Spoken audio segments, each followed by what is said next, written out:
Welcome in, Bluegrass Sports Nation fans, to Olive Hill, Kentucky, here where the West Carter Comets were playing host to the Breathitt County Bobcats here tonight in the second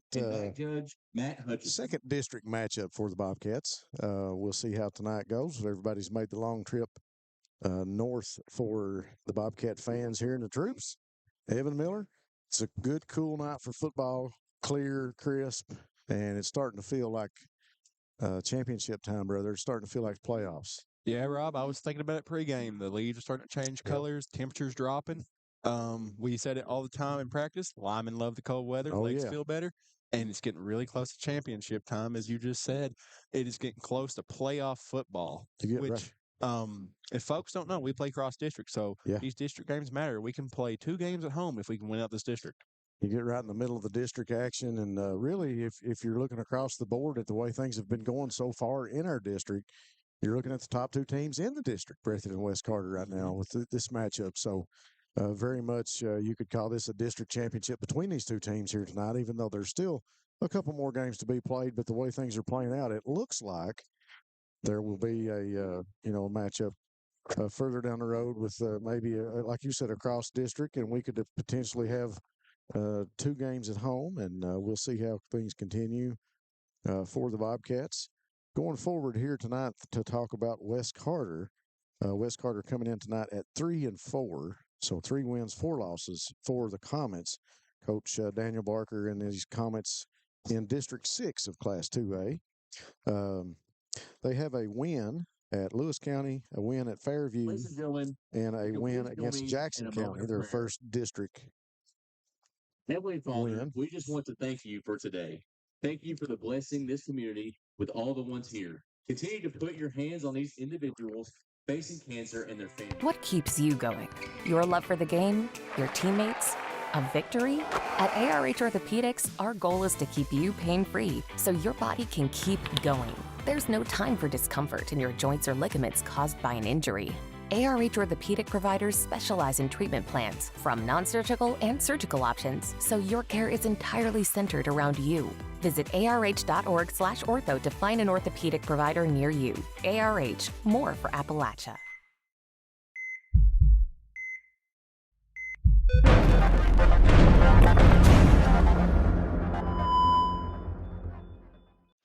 Folks, we're back. We took a quick break there while they had the pregame prayer here at the Comet Field. West Carter and Breathitt out at midfield at the 50, shaking hands, getting ready to flip quarter. And we'll see who will be kicking off and who will be receiving here tonight. Evan, we want to jump straight into the keys for tonight. Let's start with the home team. Let's start with the Comets of West Carter. What do they have to do to assert themselves as a district priority, if you will, to facing a team like Breathitt County? Well, Rob, if you look at the stat sheet for Breathitt County, they've been very successful in running the ball all year. They have a combined total of like 1,300 rushing yards on the season. So if West Carter wants a chance at stopping the Bobcats tonight, they have got to bow up and stop the run. Yeah, you're exactly right. Defensively, West Carter has got to have some things go right for them early in the game.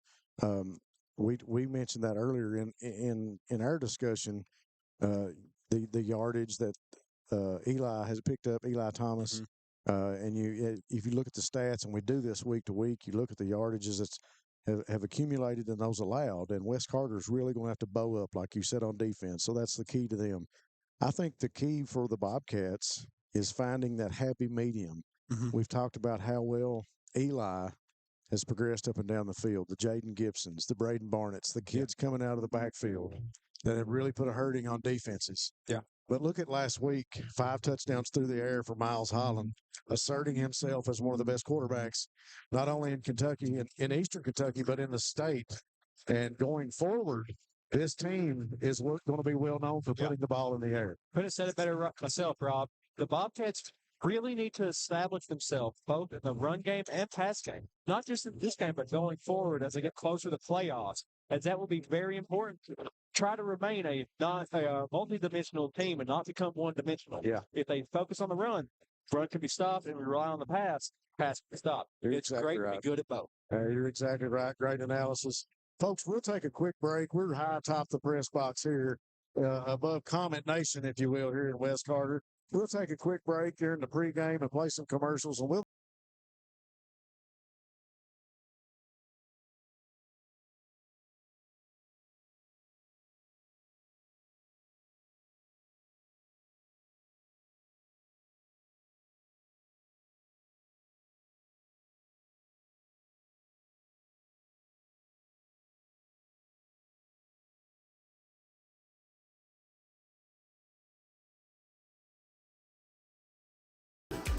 over 100 years, Buckhorn Children and Family Services has been changing lives across Kentucky, providing compassionate care, healing, and hope to families in need. From addiction treatment to foster care, residential treatment, and more, our programs help families and individuals build strong, healthy futures.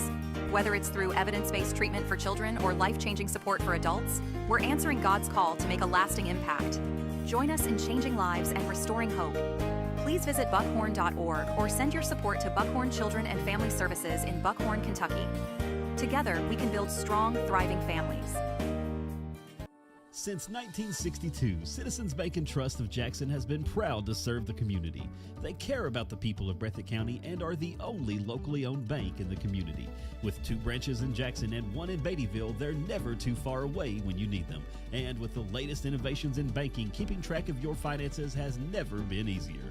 Helping to grow Breathitt County as leaders for over 60 years. That's Citizens Bank and Trust, member FDIC, equal housing lender.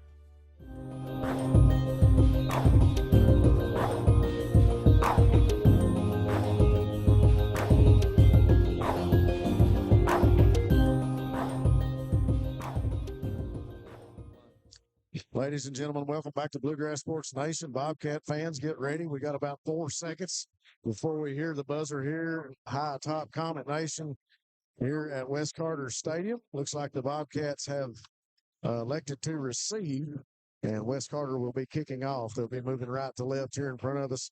Very, very privileged here tonight, Evan Miller, to be providing live video and live streaming this game for all of our fans at home. Early on today, we thought this would be an audio broadcast only, like last week. So, yes, very we're truly yeah. blessed to have the folks here at West Carter allow us to live stream the video. I'm glad Matt Hudson was working on that today. He sent me that message, and it makes things a lot easier for Definitely. us. It's great to be able to bring you the live coverage. Yes. Yeah. So West Carter is set to kick this one off, and it looks like he's lined up like an onside kick. And it is. He'll boot it over to the other side of the field and be covered. I believe that's by Adam Spencer at midfield. He's got an alley up the middle, up to the past the 45, up to about the 43 into Comet territory on the initial kickoff. Yeah, Rob, we talked about it all season, especially with Adam Spencer, who's become a dangerous return man for the Bobcats. Last week had a big punt return touchdown for the Bobcats and has a very good return here to already put the Bobcats in Comet territory. Oh, he was eyeballing that when the minute it left the tee. He lined up, looked like a center fielder getting under the balls. He picked that one up. The Bobcats under center early as Holland will turn and pitch it to Thomas in the backfield. Thomas breaks a tackle and covered up by 3 or 4 of the Comet defenders over on the left side of the field.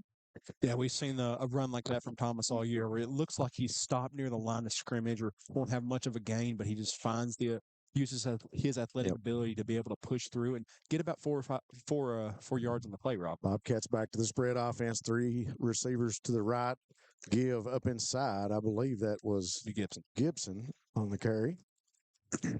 And that'll be the first Buckhorn Children and Family Services first down for the Bobcats as they'll move the chains. Holland turns, gives to Gibson. Gibson makes one man miss. He's still got on his feet. He's looking for the sideline at the 15, the 10, and finally brought down inside the 10-yard line. So Jaden Gibson with a great move inside, found an alley, and he had a lot of room coming to the right. Great run by Gibson. Great blocks by his receivers out there throwing a few stocks for him. First down. Once again, give to Gibson in the backfield, lowers the shoulder and brought down by 2 Comets. A great run by Gibby that time. Yeah. We've talked about it all year with the Bobcats' versatility in the backfield, allowing Gibson to get some runs, but also having Thomas and, of course, Braden Barnett, as we've talked about, too. So we're very few plays into this first drive. Bobcats looking at 2nd and goal. Ball looks to be on about the 7-yard line. Had a change of It's like the big personnel's in. Yeah, the big guys coming in, and they stack the left side of the line. In the Wildcat, Barnett beside of Gibson. They give to Gibson. Gibson lowers the shoulder, tripped up as he crosses the 5, maybe up to about the 3. We'll see where it's marked down.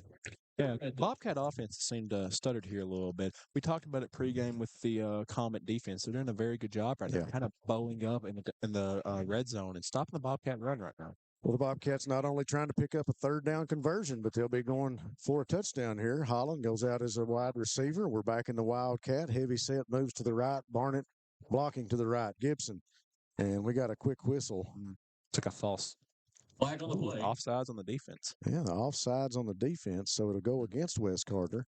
We've half the distance to the goal. We've seen this Wildcat set from Bobcats all year. And with this set, teams are probably wanting to load the box as much as they can, get as close as the line of scrimmage. It looks like one of the defenders was too close in that play. So we got a whistle, 10 minutes on the clock. The Bobcats will go back into the huddle. 3rd and short, probably less than a yard right now to the end zone. Bobcats looking for pay dirt. Back in the spread. Holland takes a snap.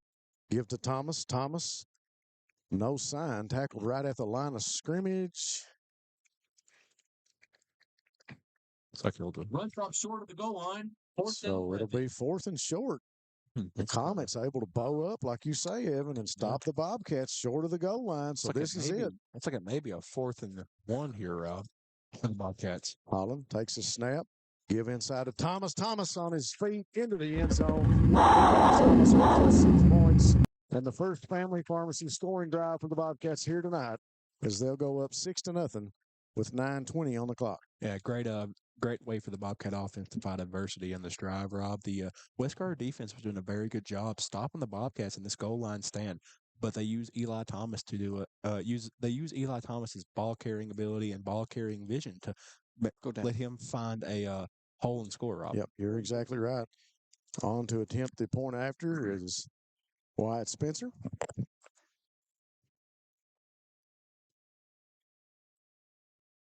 Brother Adam waiting on the snap. There's the ball, the hole, the kick is in the air. It looks good from here. And it's just wide right. No good.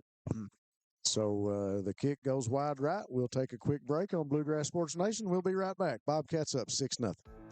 Come see us at Jackson Medical Clinic Family Healthcare in Jackson for all your medical needs.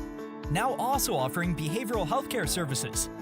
The clinic is open 7 days a week and will have new extended hours of operation beginning on January 1st, 2024.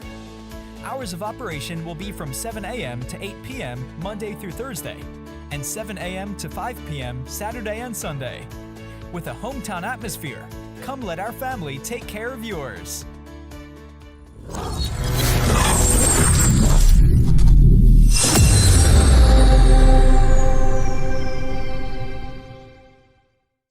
All right, folks, we are back 9:20 on the clock here in the first quarter. Bobcats waste no time taking the initial kickoff into Comet territory thanks to Adam Spencer.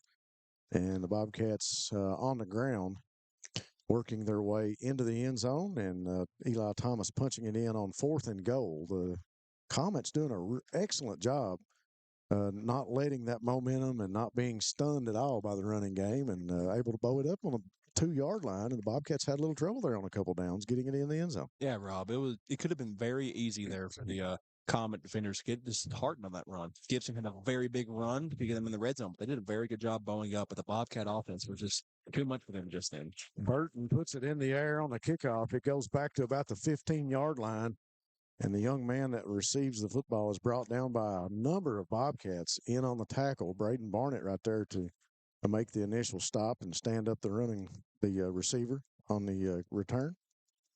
Yeah, Rob, now we see the Bobcat defense come out here. Who gave a shutout last week against Morgan County. Played very well. Let's see if they can carry over that level of play again over today to this game today. Comets quick to the line out of the huddle. They're going the spread. 2 receivers to the left, 1 to the right.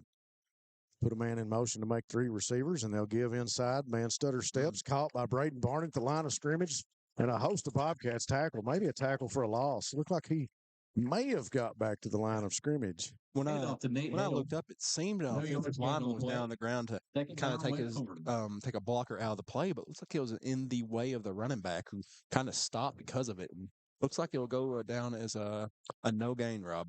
Young man carrying the ball is number 24, Nate Hale. He averages about 5.3 yards a carry. He is their leading rusher and their leading scorer for the Comets.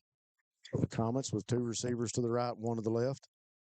Tailback deep, back behind quarterback. And he's going to be tackled by Gibson just past the initial line of scrimmage. We'll say pickup of about 2 on that one. It'll be we'll call it 3rd and 8. Yeah. Well, might bring up an obvious passing down here. So you might see the Bobcats kind of pin the gears back and get ready to rush. But as you said, Hale is the leading scorer and rusher for the Comets. So if he's their leading scorer, they may lean on him a lot more than some teams would. So this may be a running down for the Comets if they rely on the running back a lot more than other teams. Nate Hale just goes out of the game. So they replaced Hale with another running back, looks like. Maybe it is a passing down. Maybe they're looking for something deep. We'll see if they got anybody in the backfield. They do. It's number 12. So the quarterback back there, number 15, Hayden Hall. Hall waits on the snap. 3 receivers to the right. He'll sit back, look to his right, going to throw. He's got time, finds a man open, caught for the first down. So the first Buckhorn Children and Family Services first down for the Comets will come with 7:38 on the clock. And they'll take their first down all the way up to the 48-yard line over on the right hash. Good route by Caden Thompson on the play. He was able to run that hitch and find an open spot in the zone and did a very good job sitting down and waiting on the ball and getting the first down for the Comets. Yeah, short pass across the middle by Hayden Hall. And he did a great job, great vision that time. Didn't waste any time finding his receiver. Takes a snap, hands off in the backfield, and the Bobcats there again to make the stop and the tackle behind the line of scrimmage. So tackle for a loss, courtesy of the Bobcat defense up front. Waylon Abner, Carson Miller, and Trent Noble up front. Yeah, Bobcat defense has done a very good job picking up on the run so far, Rob. The Comets offense has not been able to pick up many yards through the run and have only been able to pick up about 10 or 11 through the passing game. If you look at the clock, the Comets burning some time. They've not moved the ball. They've got that first down, but they've not moved the ball a lot of yards, but they've been able to run some time off the clock. Young man around the 50, around the corner, he'll get over into Bobcat territory. He's short of the first down marker. We'll say it's going to be 3rd and about 4, maybe 5. Yeah, great job by Kaiser on that play, get to the edge of the Bobcat defense and being able to find a good hole and turn on the burners and get about 5 or 6 yards in the play. Yeah, we'll say 3rd and 4. Looks like maybe a pickup of about 6. Ball sitting on the 47-yard line, just shy of the 47 on the left hash for the Comets. Hayden Hall will come out. 1 receiver each side. Kind of a broken wing formation, and we got a flag. Looks like it's going to be a single false start. Yeah, false start. West Carter offense. So a mental mistake by the Comets will back them up 5 yards. Yeah, this may be a very big hit to the West Carter offense's momentum they've gained. They had a very big run, and now that's kind of eliminated now on this play. So we'll replay the 3rd down from the 48 on the other side of the 50. So the Comets backed up on 3rd down. We'll see if they have a conversion. 3rd down at about 9 for West Carter. 3 receivers to the right, 2 to the left, empty backfield. Hall takes a snap, sits back in the pocket. He's got time. He's going to throw, goes across the middle, got a man there, caught. And I think it'll be good for a first down depending on the marker. Looks like the line judge will spot it. And it will be another Buckhorn Children's and Family Services first down for the Comets as they find another first down through the air, Evan. Very similar play that Thompson caught earlier as he is able to sit in that zone and find a very open spot. That may be something the Bobcat defense needs to look at cleaning up real quick. Yeah, something the Bobcats need to be aware of. They may be up 6-0 on the scoreboard, but the Comets continue to own this section of the first quarter as they continue to run the clock down now close to 5 minutes. Pickup of another first down. They'll put 1 receiver to the left. He's not set yet. There, he's finally gotten set. Hall waits on the snap. He'll turn, quick screen play over to the right, and pickup of about 6, maybe 7 yards on the screen play. Yeah, Bobcats were playing very soft covers there, Rob. Wasn't anyone up in the area where that pass was caught. It looks like they fell back with the receivers. So good play calling by the West Carter offense there. We've seen that play tried a number of times this year on the Bobcats, and it won't take long for Jagger Burton to step up there and put a stop to the screenplay. We've seen him put an end to that many times this year. We'll see if they come back to that play since they had a little success. 2nd down and 5 for the Comets. 2 receivers over to the right. Run around the left side. Going to be stopped early, right around the line of scrimmage by Gibson and by Trenton Noble. Yeah, good job on Trenton Noble to hold up the running back on the play, and Gibson to come down and finish the tackle. Well, that's what you want that tackle to do. You want him to be able to get off the block and set the edge and be there to stand that guy up off the block and to force the runner, farther to the left, closer to the out of bounds line, if you will, and be able to hold him up and be there for the next defensive guy coming down the line. 2 receivers to the right. 1 man in the backfield. We got a blocking back up here on the left. Give on the inside, and that is Hale still on his feet, and he will make it up to the 25-yard line, maybe the 26. Looks like Nate Hale has picked up another Buckhorn Children's and Family Services first down for the Comets. Once again, the Comets have really picked up their running game. A good run earlier by Weston Kaiser, and now also a very wide open run. Yeah. It looked like there was a lot of push from the Comet offensive line on that play, giving Hale a very big running hole to go to. At least a big first down for the West Carter offense. Nate Hale, the leading rusher, not to take anything away from him, but he could have put a truck in the opening that the line made that time. Hale with a big pickup, another first down for the Comets. They'll turn, give it in the backfield to Kaiser. Number 3 makes it up to about the 21-yard line. So a pickup of 3 or 4 yards on the play. They'll bring it back and spot it at the 22. Kaiser, 2nd down, West Carter. Comet offense doing a very good job being able to find these holes. Offensive line's doing a great job blocking right now, and looks like the defense could do a little bit better in their gap defense right now, Rob. Yeah, they might want to tighten down the splits a little bit on their on their gaps, just to see if that's takes some things away inside, because we've seen that running game for West Carter working up inside between the tackles. Here we go again. We give it to Kaiser in the backfield, and around the left end, he is tackled. Maybe a pickup of 2 yards on the play.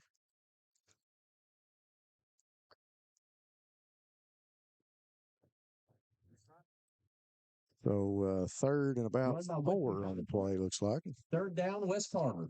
Yeah, West Carter offense looked like they were about to stumble very early in the drive. Could have had a 3 and out, but a catch by Thompson really got the drive going for them, and now they're very close to, or they have just made it into the red zone. Yep. On the Bobcat side of the field, Rob. Yep, you make a good point. Just inside the red zone. Here we go with a boa set for West Carter in the spread. 3 receivers stacked close to the left, 1 back in the backfield. And Hall will step up and make a change on the play. 1 receiver out wide to the right. Hall takes a snap, turns, gives in the backfield to Hale, chased out of there by Gibson. And Hall will fall forward up to about the 12-yard line. Nate Hale with the run. Yeah, Hale. My bad. It was Nate Hale. And it's another Buckhorn Children's and Family Services first down for the Comets. They continue to eat up time on the clock as we're down to 1 minute and 30. And they're eating up the yards as they've had this long drive here in the first quarter, marching it down the field on the Bobcat defense, and they're knocking on the door pay dirt. Yeah, Rob couldn't say it any better. The West Carter offense is like a fat kid in the candy store right now, eating everything you can see. Yeah, nobody's taking away anybody's lunch money right now up front, that's for sure. Yeah. Hand in the backfield, handoff in the backfield again to Nate Hall, and gets by a couple tackles, and young man able to get by a couple that time. And I tell you what, he's not a shifty runner, but man, he gets out of that initial line of scrimmage quick. Yeah, it looks like Carson Miller almost got a hand on him to kind of stop him up a little bit, but he did a very good job shaking him off and running through the contact. Same set again from about the 6-yard line, and that time looks like number 0, Adam Spencer came up and made the tackle on that play. Of course, he's a safety, so it's like he did a very good job recognizing the run and coming down, making the tackle. On the run. So Hale again with 23 seconds on the clock. They're taking their time waiting on the play caller. I think they're going to be satisfied to let the clock run out with 14 seconds as Hall runs back into the huddle. He looks at the clock. Not much time now with 9 seconds. I don't think the Comets are going to get to the line of scrimmage and get this one off. 4, 3, 2, and there is motion on the field, and there's the whistle. That'll be the end of the first quarter here from West Carter. The Bobcats up 6-0. We'll be back after this message. Variety Pizza, located at 1189 Main Street in Jackson, has been family owned and operated for over 45 years, serving the community with fresh, homemade, and handcrafted pizzas, sandwiches, salads, and more. Carry out or stay and enjoy the newly renovated dining areas with private party spaces available. Stop by and see Lee and Al or call 666-5454 for Variety Pizza. Kentucky Mountain Health Alliance Incorporated, Little Flower Clinic, East Kentucky Chiropractic, and Quantum Healthcare. We want to be your medical home of the mountains, offering medical, dental, pediatrics, chiropractic, behavioral health, women's health, rheumatology, x-ray, lab, transportation, case management, sliding fee scale, and 340B drug pricing. Little Flower Clinic, 279 East Main Street, open Monday through Friday from 7 a.m. until 5 p.m., 487-9505, and Quantum Healthcare, open 7 days a week from 7 a.m. until 11 p.m., 436-0711, or visit our webpage, kymha.com. Special thanks to all of our sponsors that we have on here with us every week. We want to say special thanks to Rose Brothers Department Stores with locations in Jackson and Bataville. Jiffy Mart, get in and out with a Jiffy. Hutch Automotive and Tire Works, your home for CarQuest Auto Parts in Jackson. And Dr. Stephen Howard Chiropractic. If you've been injured, give Dr. Howard a call. He can help, including accidents and workers' comp. We get back to the action here in the second quarter, Evan Miller, 12 minutes on the clock. I tell you what, East Carter really eating up the clock there in the first quarter. Yeah, West Carter really showing why they're currently in that second place position in the district. Put a few men in motion. They'll bring that stack set over close on the right side. They give to Hale. He's got an opening, and he rolls into the end zone for the score with 11:54 on the clock. Opens up the second quarter for the Comets with a score. Yeah, very good effort from Hale on that play as he's tackled low, which usually is how you stop a big running back like him, but he keeps his forward momentum going and just falls over the defender into the end zone. Of course, the West Carter offense did a very good job running the ball after they had a few miscues running the ball early on. Of course, that first play, offensive lineman was in the way, running back was tackled in the backfield, and they were stopped in their second run. The pass to Caden Thompson really got them going, though, Rob. And another pass to him on a third down, and from there, their running game just came alive. Well, we're starting to see how important clock management is in a game. West Carter controlled. And we got a bad snap. Young man trying to get it into the end zone. Throws it for the two-point conversion. It's no good. We got a tie ball game with 11:54 on the clock here in a second. 6-6. We'll be back after this message.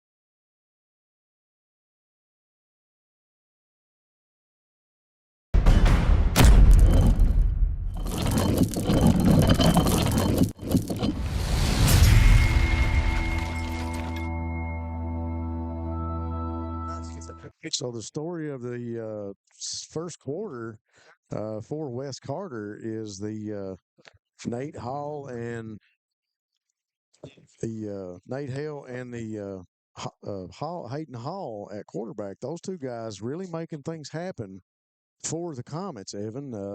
They ate up the clock. They took their time. They don't look rattled because they're playing the Breathitt Bobcats. They look composed. And they come out in the second quarter and wasting no time converting on a short 2-yard run by Nate Hall to get it in. Nate Hale to get it in the end zone. And also, their offensive line's doing very well, Rob. As me and one of the coaches was just discussing during his commercial break. Number 53, Tabor Tackett is doing very well for them tonight, throwing some good blocks out there for the Wes Carter offense. Yeah, you're exactly right. We got a lineman coach up here. That's what he was talking about. He'd like to have that big guy off the line playing for us. Doing a heck of a job out there for the Comets, that's for sure. It's like the hooch kick didn't work for the Comets. Ball goes out of bounds, and it looks like it's over around the 42, maybe the 43. So with 11:54 on the clock, we've got a tie ball game, 6-6 here in the second quarter. With a kicking out of bounds, 5-yard penalty. So the 5-yard penalty on the kick going out of bounds. The Bobcats will have a Buckhorn Children and Family Services first down. The 47. From the 47 on the right hash to start out the second quarter here in this offensive set for the Bobcats. Bobcats have gotten very good field position to start their drives, but you would hope to see them here kind of kill some clock like Wes Carter did. Little tricking up front. Bobcats get set, and then everybody goes in motion, give in the backfield, and they give the reverse to Thomas. Thomas opens up at the 40, the 35. It's a foot race. Thomas is on his way into the end zone, and the young man just broke the 1,000-yard mark for the year, Evan. He was really close. Wasn't he like 950 for the year? 870. 870. Well, maybe my addition's not as great as yours. You're in college, and I'm not, see? No, I thought he was close. He may have some more yards a game, but very good play from the Bobcats. A lot of eye candy on that play, starting in a very different formation and then going into normal set and then doing the reverse, which led to a very big play for the Bobcats here. As Eli Thomas has just had that explosive speed all year. Okay, so he was at the 47. Is that correct? 47. Yes. So we'll keep up. You said he had an 870. Bobcats going for 2. And Holland going to keep it. He gets by one defender, walks into the end zone. The 2-point conversion is good for the Bobcats with 11:43 on the clock in the second. Bobcats go up 14-6. Hazard Community and Technical College invites you to MiniCon on Friday, October 24th. From 9 a.m. to 5:30 p.m. in the Lee's College Campus Library. This free all-day event features That One Show with host Brian Combs, Bloodshed in the Bluegrass with hosts Sheena Yoder and Bree Warner, local ghost hunting group Yellow Jacket Paranormal, author Tasha Fugit, multimedia production duo Mike and Charles Schaus, and Apple Shop's Appalachian Media Institute representative Tommy Anderson. Everyone is welcome. Dress in cosplay and bring your own tabletop and card games and enjoy a fun, creative day with the HCTC community.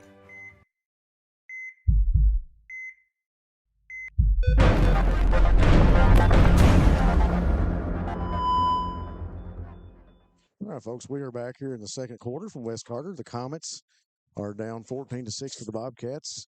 Eli Thomas finds the end zone on a huge run, and after doing some quick tallying during that quick commercial break, now he is close to the 950-yard range. So the young man knocking on the door of the 1,000-yard season. Very close with the way that Eli Thomas runs the ball, too. A very big, explosive run like that could push him over 1,000. So a good kick from Burton will sail back to about the 22-yard line. It's dropped, picked back up, and he'll be tackled right in front of the Comet sideline, right around the 30-yard line. So Wes Carter will come out with another Buckhorn Children and Family Services first down. See where they spot it. I think it's on the 30. But Eli Thomas, we'll go back to him. Another Family Pharmacy first touchdown for that young man. He's put it in the end zone here twice tonight. And you know, he's just hard to stop. It's like he's patient through that first quarter, maybe feeling out the first series, kind of feeling out where the defense is playing. And you made that mention early. He uses his eyes and his vision to find the alley and got the ball in the end zone for the Bobcats to start the game. Another give in the backfield for the Comets as they bring it up to the 35. Yeah, to tack on what you were saying about Thomas, it's almost like some of these NASCAR and F1 drivers you see. They know when to hit the accelerator out of the turn. Yeah.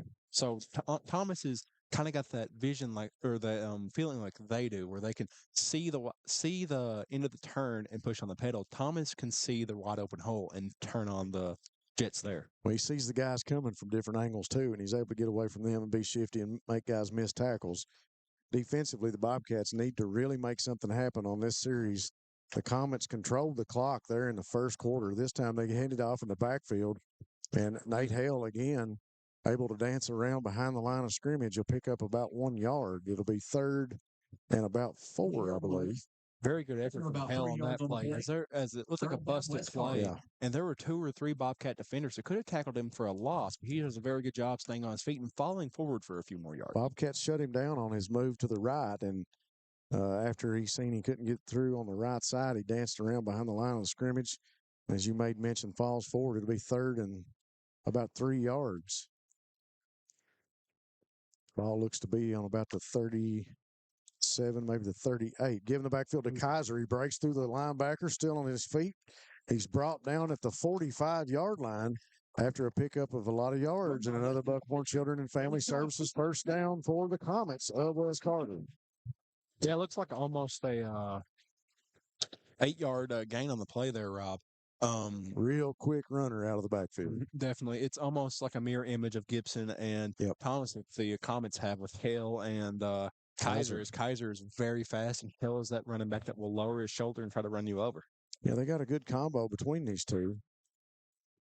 Hall back at quarterback, working from the spread. Kaiser over to his left. Takes a snap, sits back, give to Kaiser, looking around the right end. Stopped by Jagger Burton. Yep. Jagger Burton's been very good this year. Jagger Burton has been very good this year ever since he's been elevated up to a starter. He has had very good vision and knows, almost like he knows what play they're running and can stop it nearly every time. I'll tell you what, he's built like a basketball player, but he tackles like Braden Barnett.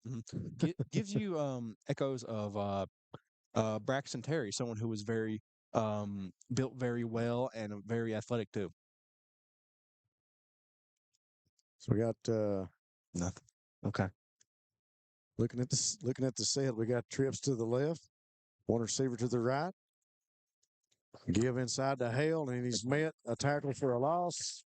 And the Bobcat defense able to make something happen. Looks like nothing there. He may have got back to the line of scrimmage, may give him a forward progress on that play, but very good defense by the Bobcat offense. Oh my God, I'm all over the place. Rob, take over. I was just going to say, going back to your comment about Burton, a very well-built athlete, and he's able to play in a lot of different positions.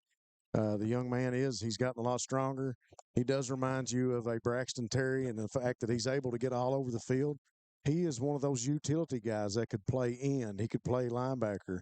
He could play corner if you needed him to. So, young man able to do a lot of things for the Bobcats.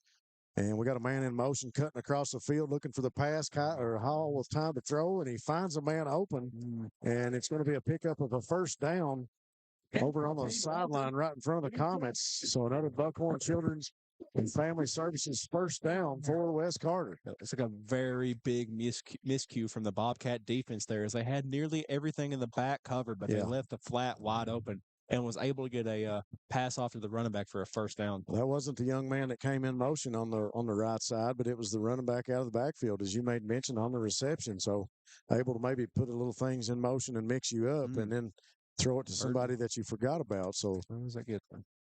Taking Walker. So a different running back in the backfield. Walker with the ball this time, and he's going to be tackled right at the line of scrimmage. It'll still be 2nd down and 10. Ball sitting on the 43-yard line on the left hash for West Carter. Yeah, very good job by senior Jaden Gibson on the play, coming up and making that tackle for no gain.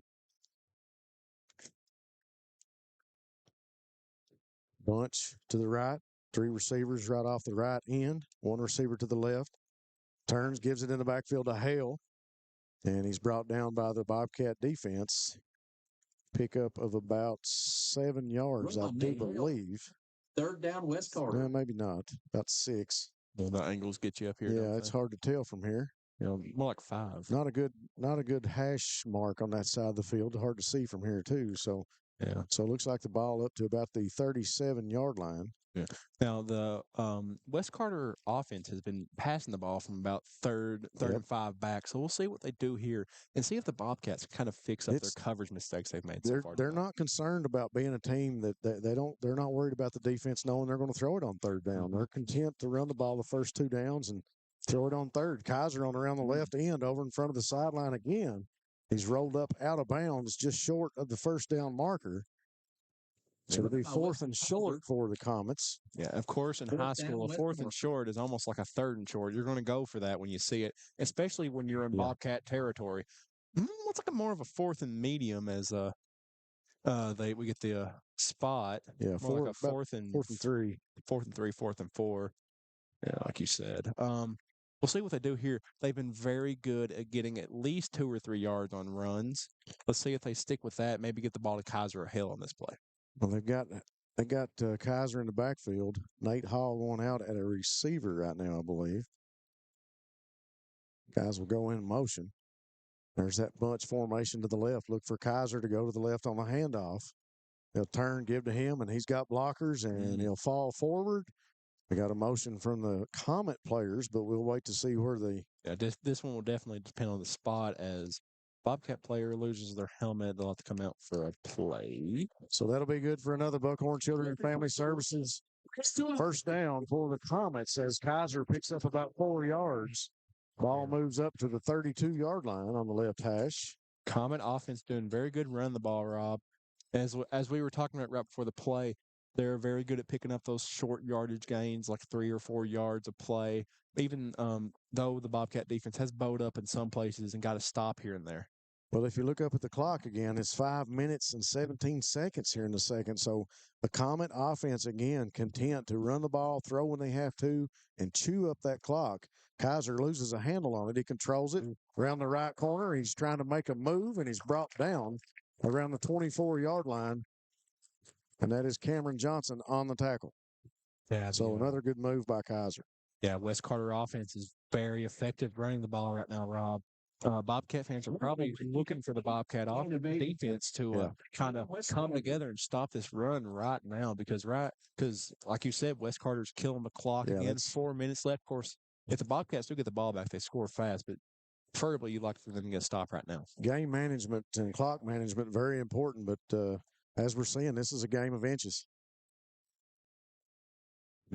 Around the corner. That was Hale again. I believe we got a flag down on the play. 4:24 on the clock.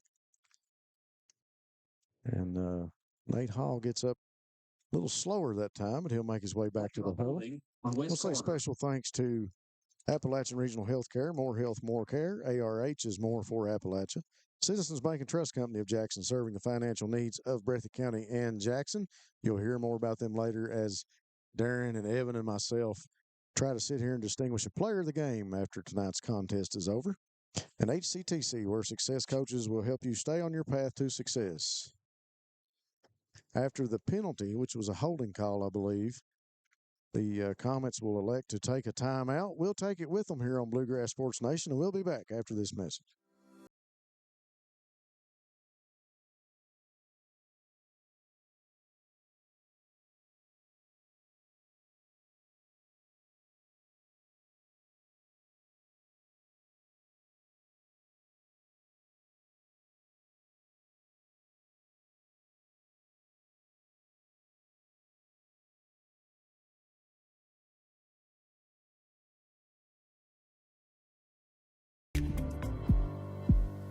Go Time is a locally owned and operated convenience store that has all your wants and needs in one stop.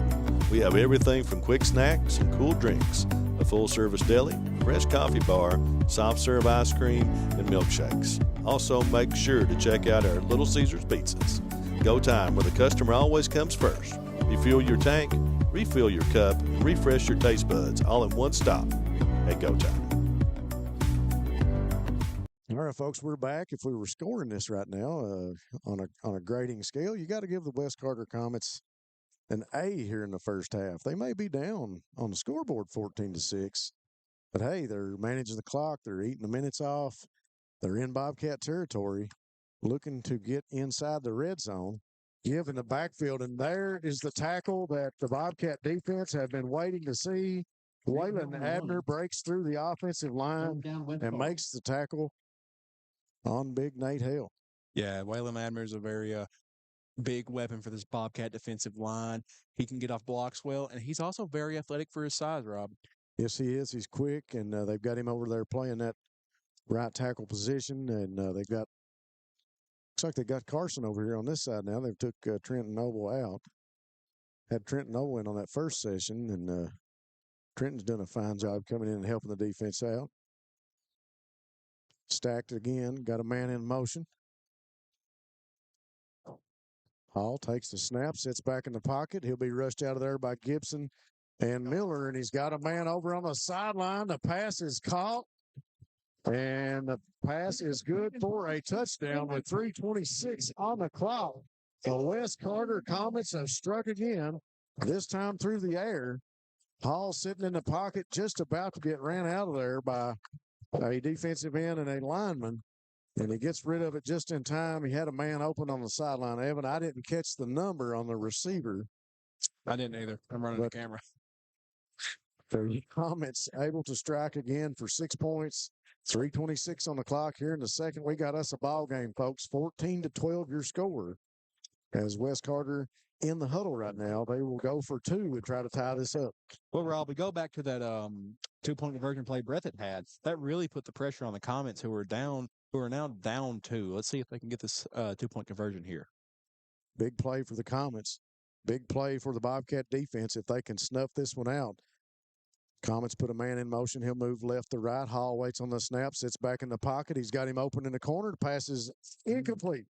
So the ball goes over to intended for a receiver. The number is 22, and it falls incomplete with 3:26 on the clock. Your score is 14-12. Bobcats up 2. We'll be back after this message.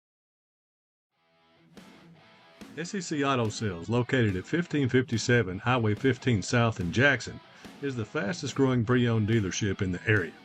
Whether you're looking for a used or new-to-you vehicle, SEC has you covered. Think you can't get finance? Well, think again.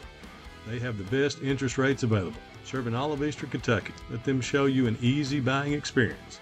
Come on down and see Jeff, Dwayne, and the rest of the gang. Call 606-272-6888 or visit them online at secautosales.com.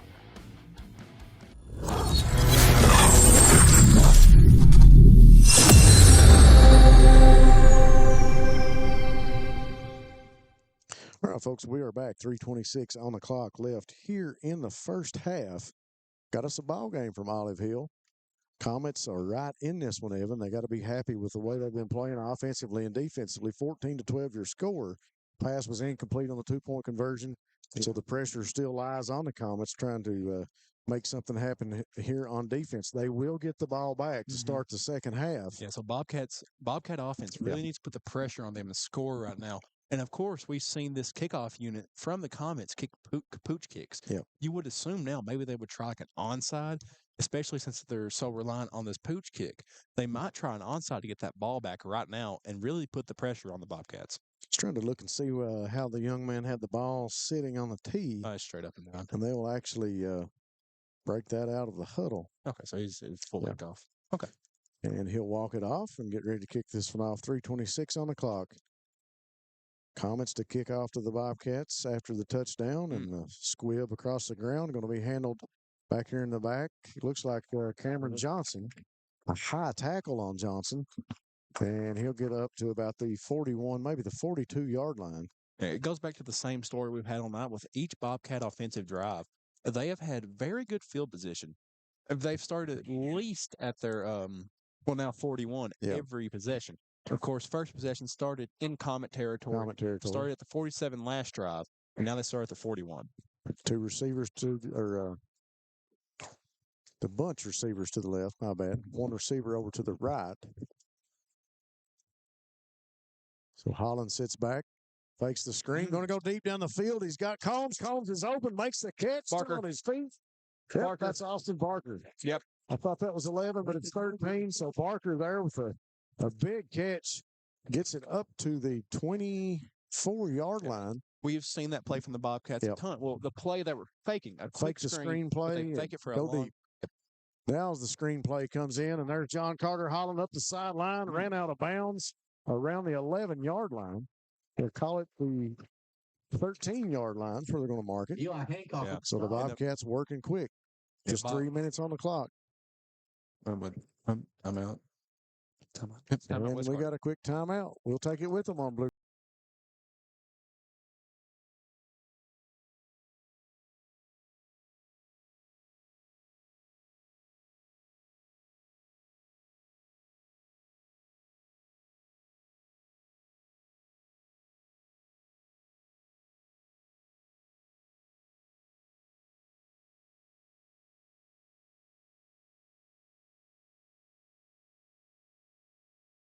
0.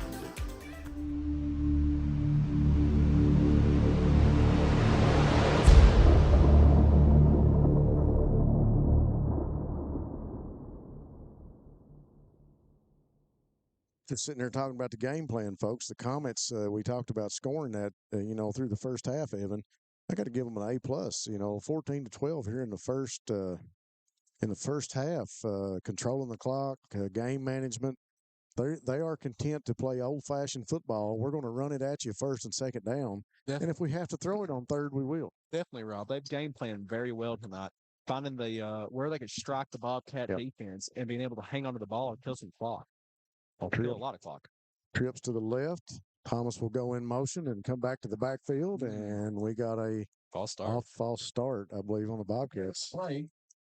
The referee's was looking at Eli when he threw the flag. The play from the start looked a little janky. He might not have got set for long enough before the ball was snapped when he came back from being in motion.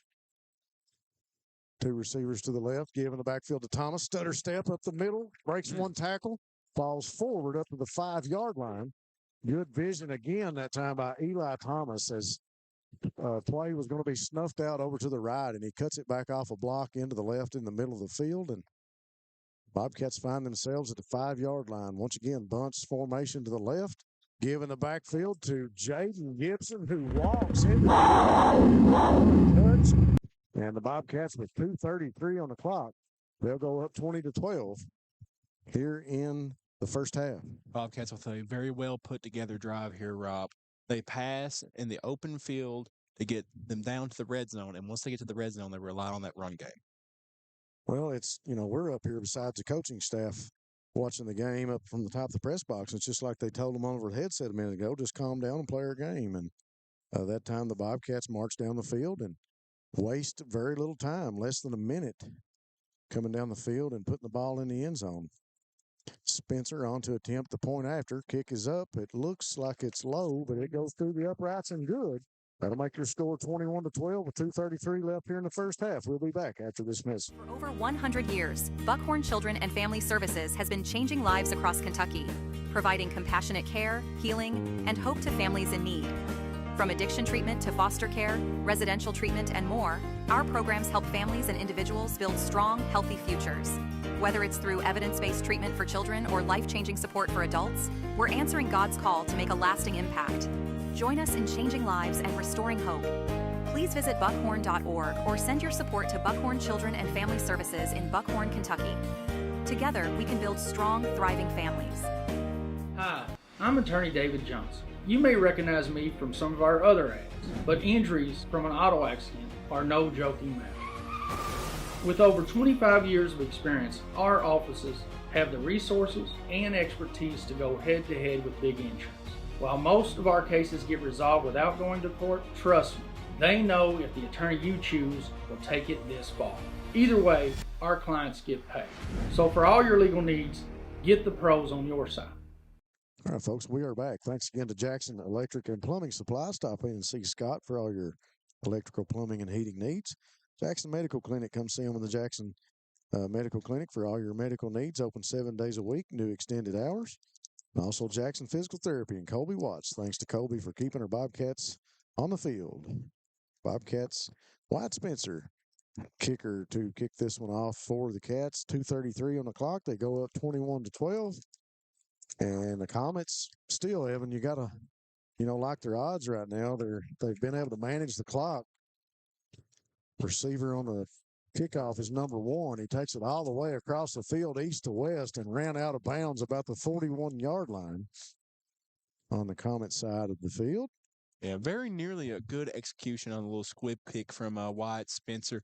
Just, maybe if the frontline guys didn't hold up the Bobcat kickoff team up a little bit, they may have had the ball back in very good territory, but a good return from the Comets here as they start off in about the same field position as the Bobcats. Of course, we've seen them kill a lot of clock, but we also saw them score from a good ways out with that passing play, Rob. First down, West Garden. The Comets, are content with 2:26 on the clock. They don't feel rushed. They've been able to manage the clock early in this game. And we'll see what they do here on their first down from the 41. They give in Kaiser to the backfield, tackled by Sawyer Hall. Hall comes up with the ball in hand and says, I've got it. No signal on a fumble. Kaiser slow to get up off the field. So fumble waved off. Hall thought he had it. So it'll be second down and about 8. Looks like a pickup of about 2 on the carry. 2:01 on the clock. Comets will go back to work out of the huddle. Hayden Hall will bring in the play. Bobcats need to look to make the West Carter offense one-dimensional. They've been able to throw and pass the ball very well. Yeah. They need to take away one aspect of that game. They've got Nate Hale back there in the backfield with Hall now. 2 receivers to the right, 1 to the left. They'll give to Hale, and he'll be tackled for a loss. Wow. Young man stepping up to make the play. I think I've got the number right. Third down, West I Carter. think that was Braden. Or was it Jagger? I can't tell. I thought it was Jagger coming in. It was either Jagger or Caleb Neese one because number 5's out there. That's Caleb Neese. We're going to take a quick break, folks. Got a timeout on the field. We'll be back. Hi, I'm attorney David Johnson. You may recognize me from some of our other ads, but injuries from an auto accident are no joking matter. With over 25 years of experience, our offices have the resources and expertise to go head-to-head with big insurance. While most of our cases get resolved without going to court, trust me, they know if the attorney you choose will take it this far. Either way, our clients get paid.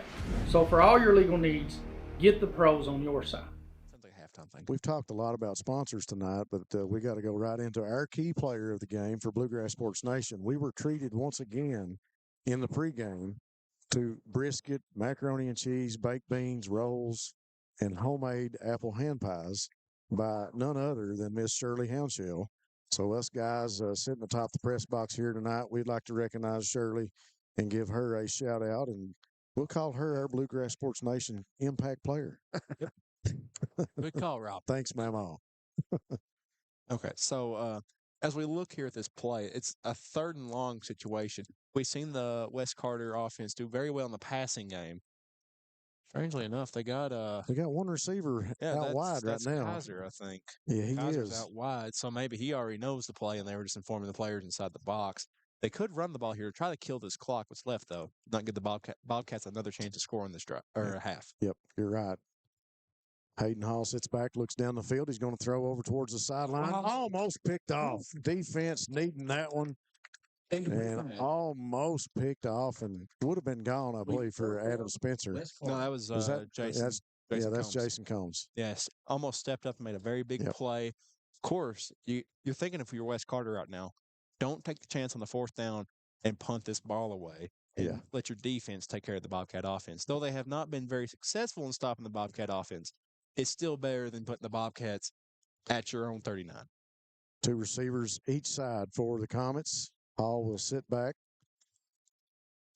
and he's going to punt this one away. He'll put it high in the air, and it's going to fall around the 30 and take a Comet bounce, continue to roll, and it'll be stopped right around the just shy of the 13 to 14-yard line. We got a flag. Got some laundry on the field here on the sideline right in front of Breathitt. We'll see what the call is. It looks like a flag.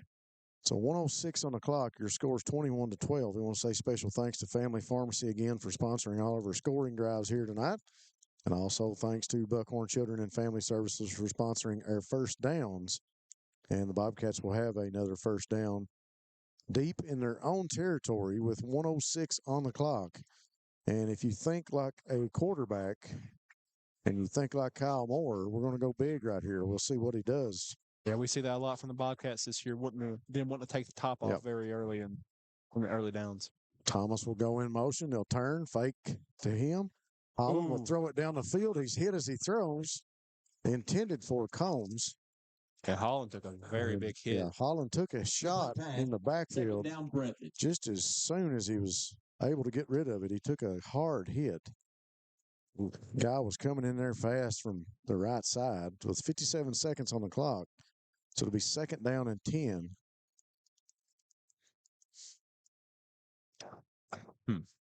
Once again, thanks to all of our sponsors, Dr. Stephen Howard Chiropractic, Hutch Automotive and Tire Works, Jiffy Mart, and Rose Brothers Department Store.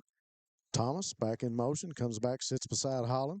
Holland waiting on the snap. He'll give to Thomas. He's got room, tries to be tackled from behind. It's no good. He makes one man miss. And the Comets finally catch up to him around the 29-yard line. So it'll be a Buckhorn Children and Family Services first down as Thomas just runs a couple seconds off the clock. The Bobcats move the ball. The sticks will move, and Holland ready to set up shop and go back to work. Sits back in the pocket. He pumps. Going to look deep. Throws towards the sideline, intended for Barker, and it's tipped incomplete. So that'll stop the clock at 40 seconds. Second down and 10. Bobcats can be very versatile with their play call here. We saw just now how Eli Thomas picked up nearly 20 yards on one run. Yeah. So you don't have to pass the ball. As crazy as it is to say, you don't have to pass the ball here. Bunch formation to the left, 3 receivers, give in the backfield to Gibson. Gibson stutter steps, cuts it back inside. He's got an alley, steps over one man, and he's up to the 45, almost to the 50, with 31 seconds on the clock. Jaden Gibson on the ground, able to pick up another Buckhorn Children's and Family Services first down. Bobcats working quick. They get set, trips to the left again, bunch formation. Gibson in the backfield. Holland fakes the screen, looking. Throws across the middle, intended for Barker. He's got his man up past the 40, up to the 35, almost to the 30, looks like 31. 22 seconds on the clock.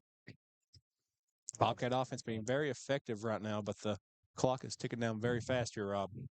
That ball on the 32 on the left hash, 19 seconds. Holland takes the snap, sits back, wants to throw to his left. It's going to go down the middle of the field, intended for Barker, tipped, and incomplete pass. It had 2 receivers crossing right around the same time, and Barker went up for it, but the pass will be tipped incomplete with 10 seconds we were watching that play develop here. It looks like they may have had a little confusion on their routes because those were 2 very close together. They were. They were coming at each other right across the field, and almost like 2 outfielders trying to go after the same ball. You don't want to call it, but at the same time, you don't want to let that pass go there in the end zone. Holland throws towards the sideline, caught by John Carter, still on his feet, trying to get out of bounds. And they'll mark it down at the 12-yard line. And we got a clock stoppage with 3 seconds. We'll take a quick timeout here on Bluegrass Sports Nation with the Bobcats. We'll be back after this message. Come see us at Jackson Medical Clinic Family Healthcare in Jackson for all your medical needs. Now also offering behavioral healthcare services. The clinic is open 7 days a week and will have new extended hours of operation beginning on January 1st, 2024. Hours of operation will be from 7 a.m. to 8 p.m. Monday through Thursday, and 7 a.m. to 5 p.m. Saturday and Sunday. With a hometown atmosphere, come let our family take care of yours.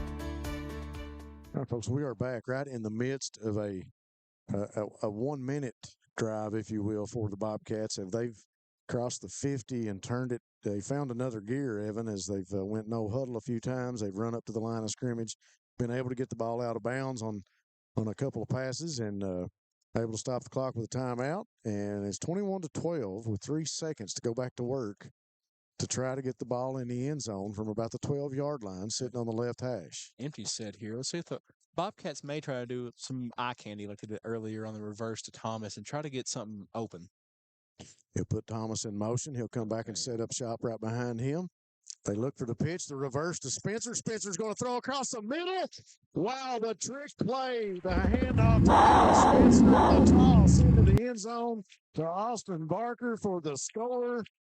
Kyle Moore pulls it out of the playbook, and the Bobcats are back in the end zone as the clock sounds to end the half, but the Bobcats will be on to kick the extra point. Rob, I know I'm supposed to be a color analyst and add on to a play, but what can you add on to that? That's just the eye candy I was talking about. Exactly. Almost Philly Special-esque. Yes. Except didn't go to the quarterback. Yes. But for those who don't know, Adam was actually a quarterback for a little bit, so you can do that when you have receivers who can throw the ball like that. Wyatt on to kick the extra point. Here's the snap, the hold, the kick is in the air. It is good. So to end the first half, the Bobcats go up 28-12. We'll be back after this message.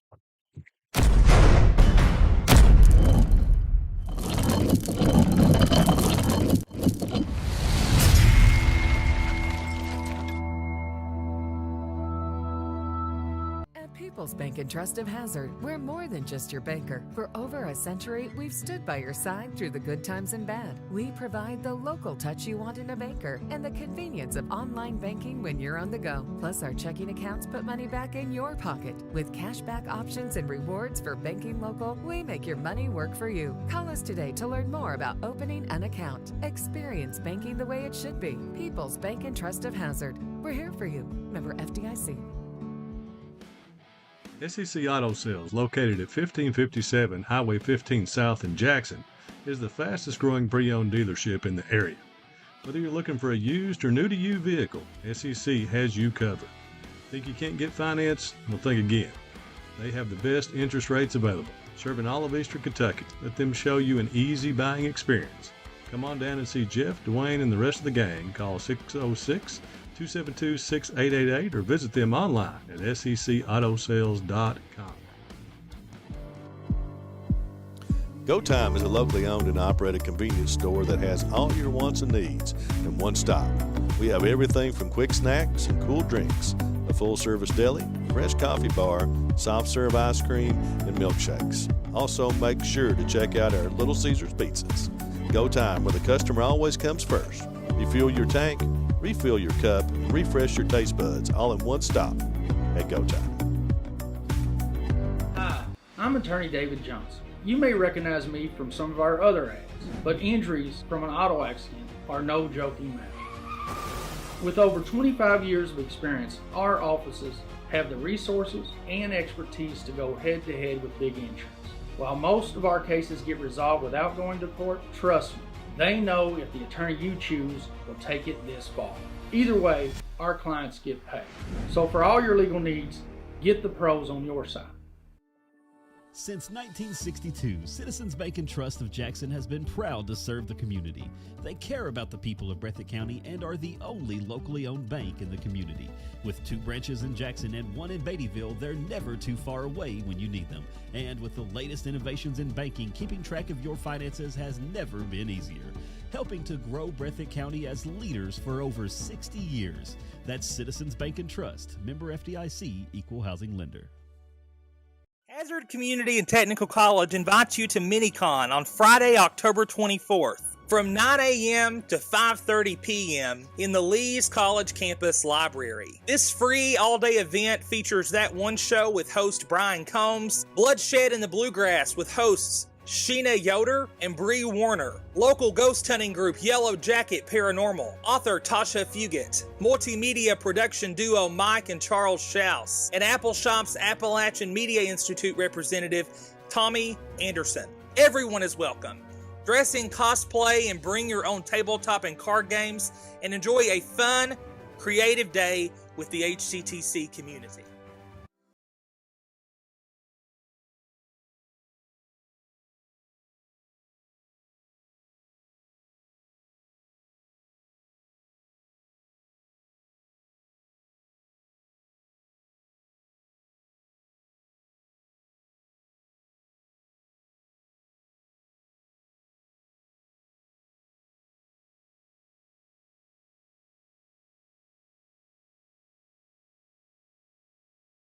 Electric and Plumbing Supply in Jackson, Kentucky is proud to serve Breathitt, Lee, Wolf, Morgan, Owsley, Perry, and Madison counties.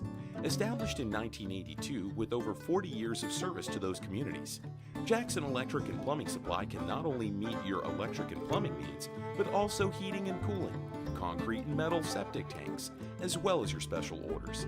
Call Scott and the gang today at 606-666-4052.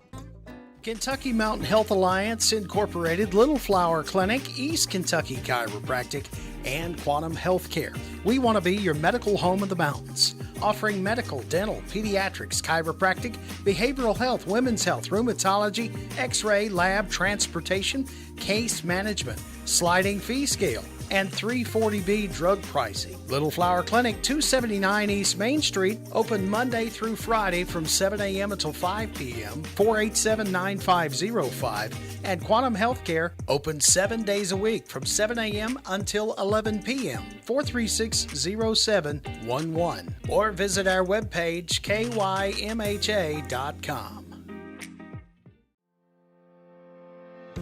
Variety Pizza, located at 1189 Main Street in Jackson, has been family owned and operated for over 45 years, serving the community with fresh, homemade, and handcrafted pizzas, sandwiches, salads, and more. Carry out or stay and enjoy the newly renovated dining areas with private party spaces available. Stop by and see Lee and Al or call 666-5454 for Variety Pizza. Come see us at Jackson Medical Clinic Family Healthcare in Jackson for all your medical needs. Now also offering behavioral healthcare services. The clinic is open 7 days a week and will have new extended hours of operation beginning on January 1st, 2024. Hours of operation will be from 7 a.m. to 8 p.m. Monday through Thursday, and 7 a.m. to 5 p.m. Saturday and Sunday. With a hometown atmosphere, come let our family take care of yours. Wolfe County is widely known as a rock climbing and hiking destination, but is now quickly becoming known for its great restaurants and entertainment venues. Venues like Skybridge Station, where you can see live music on the weekends or go to Tuesday night trivia. Kel's Patriot Pizza, Spanx Frank's, Dixie Freeze, Beef Finca, 145 Stakeout, which has live music most weekends, The Brick, Red Point Barbecue, and Bites and Bargains. Wolfe County is naturally gorgeous, and Wolfe County Tourism invites you to stop in and try one of these great restaurants on your next visit. What keeps you going? Your love for the game? Your teammates? A victory? At ARH Orthopedics, our goal is to keep you pain-free so your body can keep going. There's no time for discomfort in your joints or ligaments caused by an injury. ARH Orthopedic providers specialize in treatment plans, from non-surgical and surgical options, so your care is entirely centered around you. Visit arh.org/ortho to find an orthopedic provider near you. ARH, more for Appalachia. For over 100 years, Buckhorn Children and Family Services has been changing lives across Kentucky, providing compassionate care, healing, and hope to families in need. From addiction treatment to foster care, residential treatment, and more, our programs help families and individuals build strong, healthy futures.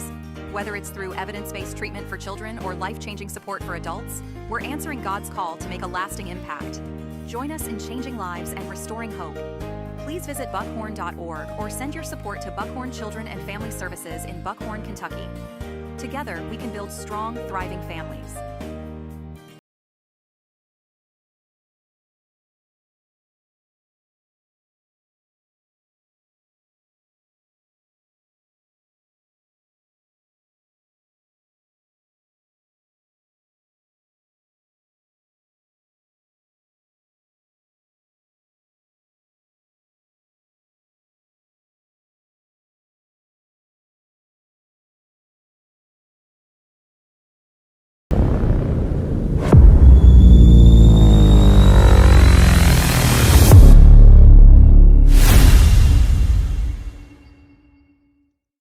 All right, folks, we're back here during the halftime session, 7:19 on the clock. We'll run down the scoring real quick for you before we start talking about the second half and what we hope and expect these two teams to do. 9:20 on the clock here in the first quarter. Bobcats scored first and scored quickly with Thomas into the end zone. Move all the way up into the second quarter as the Comets control the rest of the first quarter. 11:54 in the second. Hale with a 2-yard run. Wes Carter gets on the board. 11:43 in the second. Thomas from about 47 yards out with a touchdown run. And 3:26 on the clock. Another pass from Hall into the end zone. 2-point conversion was no good. 2:33 on the clock in the second. Gibson run into the end zone for the Bobcats from about the 5-yard line. And the Bobcats, with about 3 seconds left on the clock in the first half, pull out the playbook, turn it over to the last page and pull out the trick. And the pass, the handoff from Holland to Spencer. Adam Spencer from the backfield with the short pass into the end zone to Austin Barker for the last touchdown of the first half, and the PAT was good. That brings your score to 28-12. Bobcats up over the Comets. Evan, a back and forth first half. The Comets really controlling the clock. Bobcats doing what they've done in a very short period of time. 9. Yes, Barber. Sorry, I blanked for a second, Rob. I'm sorry. But yeah, they've done the Bobcat defense has been a very touch and go tonight. Of course, they got a very good stop near the tail end of the quarter that led to the half that led to that impressive touchdown from the Bobcat offense, as you said, where they played the last play out of the trick book or the book of tricks. But I think we mentioned it during the game on that last offensive drive from Wes Carter, and the Bobcats just need to make Wes Carter one-dimensional. Yeah. So far, they've had a very good day, similar to the Bobcat offense in passing and running the ball. They've done very well in both, same way how the Bobcats have. So what they need to do is take away one of those aspects. It's the same for Wes Carter. The Bobcats have been near unstoppable. If they've had the ball in their hands, they have scored a touchdown. Yeah, they've marched down the field. Yeah. So both sides need to make one or the other one-dimensional if they want to win this game. Well, Wes Carter has checked the box for controlling the clock, and I've went on and talked about that tonight, and they've done a tremendous job of that. You see how important that is in a game like this, in a district matchup. You know, there's nothing to be hidden here. The Bobcats are a powerhouse on offense. We've got so many tools and so many options, and we can put the ball in the end zone a number of different ways. We talked about it in the pregame. Through the air last week, 5 touchdowns against Morgan. Miles Holland lighting it up in the first half. And all the games previous to that, we've seen flashes of that, but we've been so used to the field being dominated by Gibson, Barnett, and Eli Thomas racking up the yards, eating up green grass up and down the field, and carrying the ball. So you're very correct in saying that one of these teams have to make each other one-dimensional. Can Wes Carter hang in there and do that here at home? It's very possible. They've done a good job in the first half, but the Bobcats have so many tools in the tool bag. It's going to be a hard job for them. You know, you look across the board and they're not. I don't know how many people they usually play in a game, but when you look at their juniors and their seniors and their sophomores that are in the stats sheet, those are the people that are on the field right now. So. And something I would like to bring to everyone's attention is time of possession. You said it all night how Wes Carter hangs on the ball, hangs onto the ball for so long. Yeah.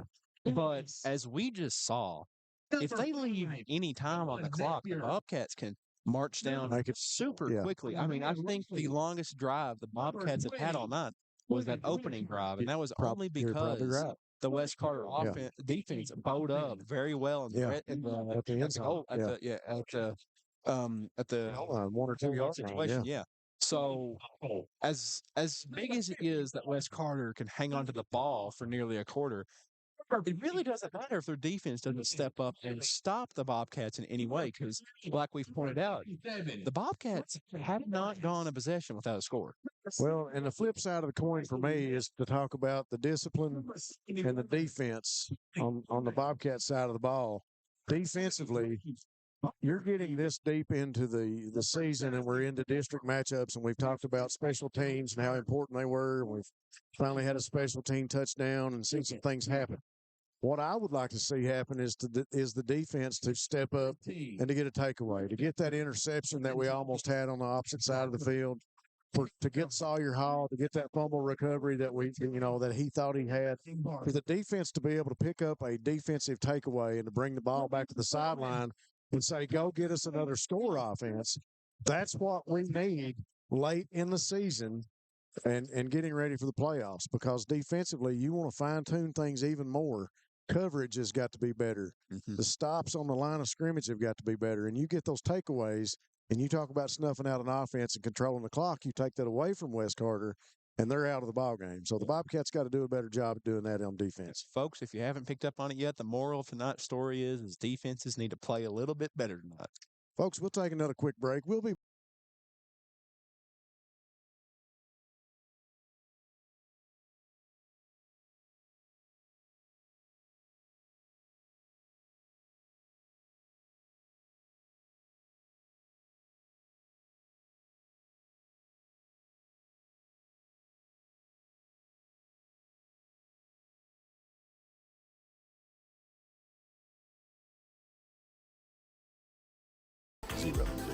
100 years, Buckhorn Children and Family Services has been changing lives across Kentucky, providing compassionate care, healing, and hope to families in need. From addiction treatment to foster care, residential treatment, and more, our programs help families and individuals build strong, healthy futures. Whether it's through evidence-based treatment for children or life-changing support for adults, we're answering God's call to make a lasting impact. Join us in changing lives and restoring hope. Please visit buckhorn.org or send your support to Buckhorn Children and Family Services in Buckhorn, Kentucky. Together, we can build strong, thriving families. What keeps you going? Your love for the game? Your teammates? A victory? At ARH Orthopedics, our goal is to keep you pain-free so your body can keep going. There's no time for discomfort in your joints or ligaments caused by an injury. ARH Orthopedic providers specialize in treatment plans, from non-surgical and surgical options, so your care is entirely centered around you. Visit arh.org/ortho to find an orthopedic provider near you. ARH, more for Appalachia. Wolfe County is widely known as a rock climbing and hiking destination, but is now quickly becoming known for its great restaurants and entertainment venues. Venues like Skybridge Station, where you can see live music on the weekends or go to Tuesday night trivia. Kel's Patriot Pizza, Spanx Franks, Dixie Freeze, Beef Finca, 145 Stakeout, which has live music most weekends, The Brick, Red Point Barbecue, and Bites and Bargains. Wolfe County is naturally gorgeous, and Wolfe County Tourism invites you to stop in and try one of these great restaurants on your next visit. Come see us at Jackson Medical Clinic Family Healthcare in Jackson for all your medical needs. Now also offering behavioral healthcare services. The clinic is open 7 days a week and will have new extended hours of operation beginning on January 1st, 2024. Hours of operation will be from 7 a.m. to 8 p.m. Monday through Thursday, and 7 a.m. to 5 p.m. Saturday and Sunday. With a hometown atmosphere, come let our family take care of yours. Variety Pizza, located at 1189 Main Street in Jackson, has been family owned and operated for over 45 years, serving the community with fresh, homemade, and handcrafted pizzas, sandwiches, salads, and more. Carry out or stay and enjoy the newly renovated dining areas with private party spaces available. Stop by and see Lee and Al or call 666-5454 for Variety Pizza. Kentucky Mountain Health Alliance Incorporated, Little Flower Clinic, East Kentucky Chiropractic, and Quantum Healthcare. We want to be your medical home of the mountains, offering medical, dental, pediatrics, chiropractic, behavioral health, women's health, rheumatology, x-ray, lab, transportation, case management, sliding fee scale, and 340B drug pricing. Little Flower Clinic, 279 East Main Street, open Monday through Friday from 7 a.m. until 5 p.m., 487-9505, and Quantum Healthcare, open 7 days a week from 7 a.m. until 11 p.m., 436-0711, or visit our webpage, kymha.com. Jackson Electric and Plumbing Supply in Jackson, Kentucky is proud to serve Breathitt, Lee, Wolfe, Morgan, Owsley, Perry, and Madison counties.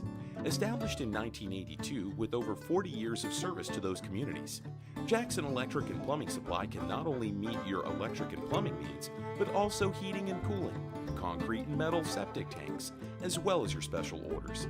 Call Scott and the gang today at 606-666-4052.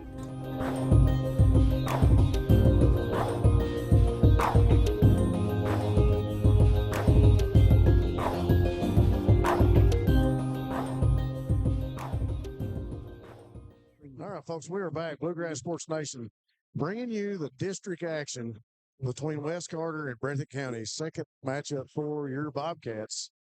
12 minutes dialed up on the clock, 28-12 your score.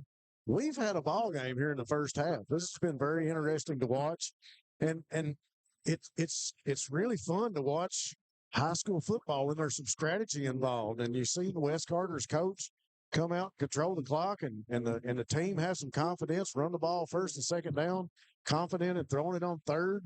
And the Bobcats just don't take no for an answer. We don't care if you put points on the board. We're going to go back down even quicker and put them in the board. I mean, we mentioned it during the second quarter.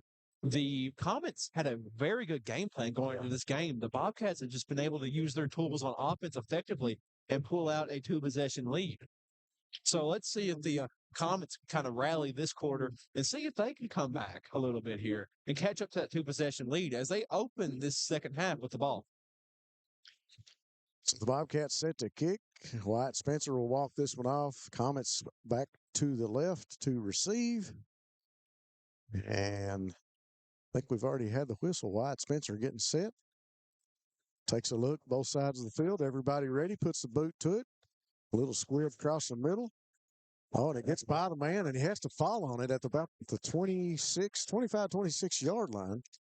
So it'll be covered up by the Comets, and they'll have their first Buckhorn Children and Family Services first down of the second half from the 26. Excellent kick by Wyatt Spencer. Yeah. Took a very nice balance as soon as the return man tried to break down and grab the ball. Well, you seen that middle guy let it go by him, and he knew the guy behind him was going to get it, but the ball just took a quick hop and got by that second guy, and he just had to take a almost very disastrous. Take a jump and cover it up. So the Comets come out, 2 receivers to the right, 1 to the left, 1 in the backfield. And they'll give it to Kaiser. Kaiser around the left side, running east to west, and he'll be tackled for a loss. We got a flag on the field. Looks like we may be going back to a first down and 20 here, Rob, because that looks to be in the area of a hole. Yeah, it does. Jaden, no, that was Burton. No, that was Jaden. Was that Jaden Gibson? Yeah, Jaden Gibson he did a very good job shooting the gap and being able to come down and tackle a very speedy Kaiser as the white hat goes towards Coach Kyle Moore to get the verdict on his call, and looks like Coach Moore will back him up.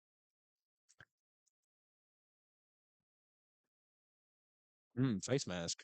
Face mask. So first and 25. First and 25. Not ideal for the West Carter offense, who is looking to try to scratch themselves out of a 2-possession lead from the Bobcats. Yep. So the Comets backed way up with 11:51 on the clock here to open up the second half. So the ball will be sitting on about the 13-yard line on the right hash for the Comets. Wes Carter will come out of the huddle. 3 receivers over to the left, 1 to the right. 1 man in the backfield besides quarterback Hayden Hall. Hall puts a man in motion. Comes all the way across the field, sets up shop, takes a snap. He'll sit back in the pocket and almost a sack. He got rid of it in time. But Jagger Burton there to put the pressure on. Hall had to get rid of it. It goes incomplete. And the Comets not able to make anything happen that time. And a great time for Burton to come out of there. Definitely. Full speed and put the pressure on Hall. Bobcats probably have taken advantage of how the offensive line is pass protecting. Probably a big-on-big situation where the tackle was focusing more on Waylon Abner, and Jagger Burton just had almost had a free running lane towards the quarterback. He just got the ball off in time, or it would have been a big sack for the Bobcats. Great analysis there. 2 receivers each side, 1 back to the left. Puts another man in motion. That's Kaiser. He'll cut across the middle of the field. Little screen pass across the middle. Oh, Waylon Abner almost with the interception on the screen. Had it in his hands, and Sawyer Hall was cheering for him, and it'll go incomplete. The big fella almost with the interception up front on the screen. So still 3rd and forever for the Comets. With 11:43 on the clock, let's see what they'll draw up in the huddle this time. Yeah, they may go into the same bag of tricks the Bobcats went into on that 3-second touchdown. May try to get something that will catch the Bobcats off guard here to make up a 3rd and 25 here, Rob. Yep, 2 receivers each side again for the Comets. I think he's got Hale back there in the backfield with him. He's going to sit back. He'll throw short, and it's incomplete. Pass was going to Hale, and it was through right in front of him, a little bit low. Hale might be thanking someone that ball was not in his hands, because Braden Barnett was there to light him up if he caught the ball. Yeah, I had a couple of defenders coming really quick, and it's going to be 4th and 25 for the Comets, as they'll have to punt this one away, I do believe. They're in the huddle. We saw this earlier. They didn't change out many people when they went to the punt. earlier. Yeah, it looks like they 3 were receivers in a, each side. They were in a Still. shotgun formation whenever they punted. And Hall will step back to punt this one. There's a snap. He puts the boot to it. It's going to come over towards the Breathitt sideline. It'll fall at the 40 and bounce out of bounds right in front of the coaching staff. One of those being Coach Mike Holcomb on the sideline for the Bobcats. So the Bobcats able to step up defensively. And I tell you what, we talked about the defensive fronts and the troops able to make a takeaway. And the next best thing to a takeaway is hold on that here, punt. we have a cramp here. We'll take a quick commercial break until the player is off the field.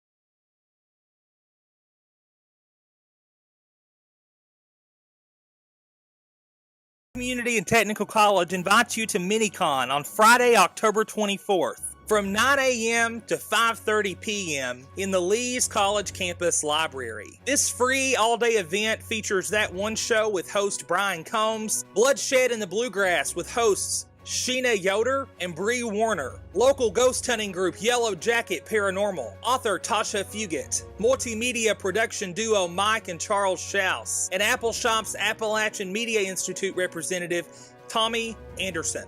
Everyone is welcome. Dress in cosplay and bring your own tabletop and card games and enjoy a fun, creative day with the HCTC community. All right, folks, we are back. The offense from Breathitt comes out of the huddle. They'll be set up with great field position in Comet territory. 3 receivers stacked over to the left. They give it to Thomas. Thomas has an alley, makes one man miss, and finally the second and third guy there to make the stop. Flag on the And play. we got a flag coming out late and another player down. Young man jumps up. He seems to be okay for the Comets. I don't know.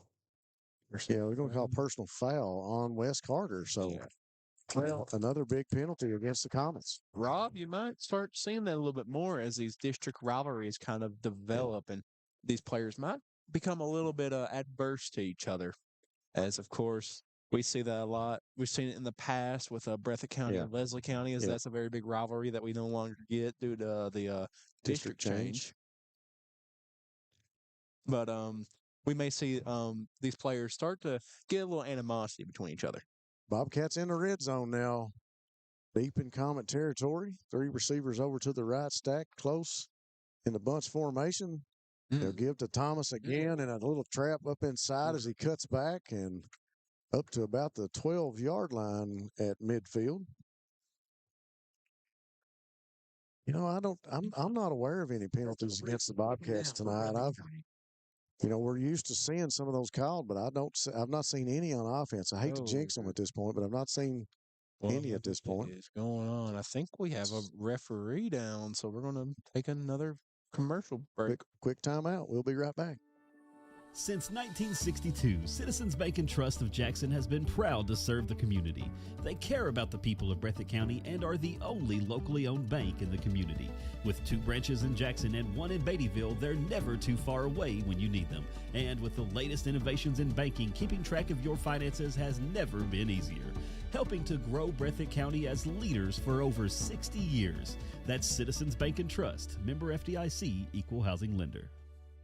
Hi, I'm attorney David Johnson. You may recognize me from some of our other ads, but injuries from an auto accident are no joking matter.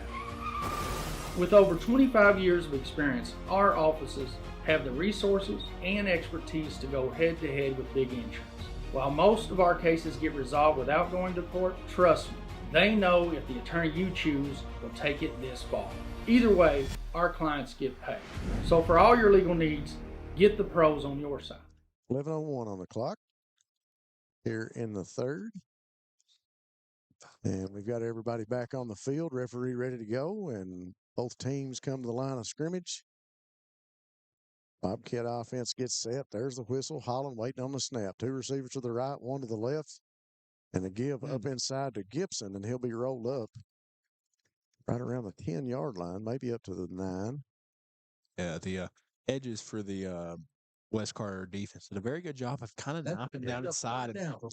As we saw, he jumped on the back of Gibson to try to slow him down, which led to a very minimal gain and could have possibly been a first down for the Bobcats. One back each side of Holland, 2 receivers over to the right. They give to Thomas. Thomas cuts it back. Oh, whoa. And he makes a man miss and walks into the end zone. Such a shifty runner for the Bobcats. Finds the end zone again with 10:24 on the clock. Yeah, there's not much else we can say about Eli Thomas that we haven't already said unless we have new viewers with us tonight. The kid is absolutely electric and fun to watch anytime he gets the ball, Rob. He sure is. That time he made a cut to the right, and as in the words of Coach Shorty Combs, stuck a toe, went back to the left and cut it back and untouched into the end zone. Wyatt Spencer on to kick the extra point. Their score's 34-12. Spencer waits on the snap. Ball is down. Kick is up. Through the uprights and good with 10:24 on the clock. That'll make your score 35-12. We'll be back after this message. Go Time is a locally owned and operated convenience store that has all your wants and needs in one stop. We have everything from quick snacks and cool drinks, a full-service deli, fresh coffee bar, soft-serve ice cream, and milkshakes. Also, make sure to check out our Little Caesars pizzas. Go Time, where the customer always comes first. Refuel your tank, refill your cup, and refresh your taste buds all in one stop at Go Time.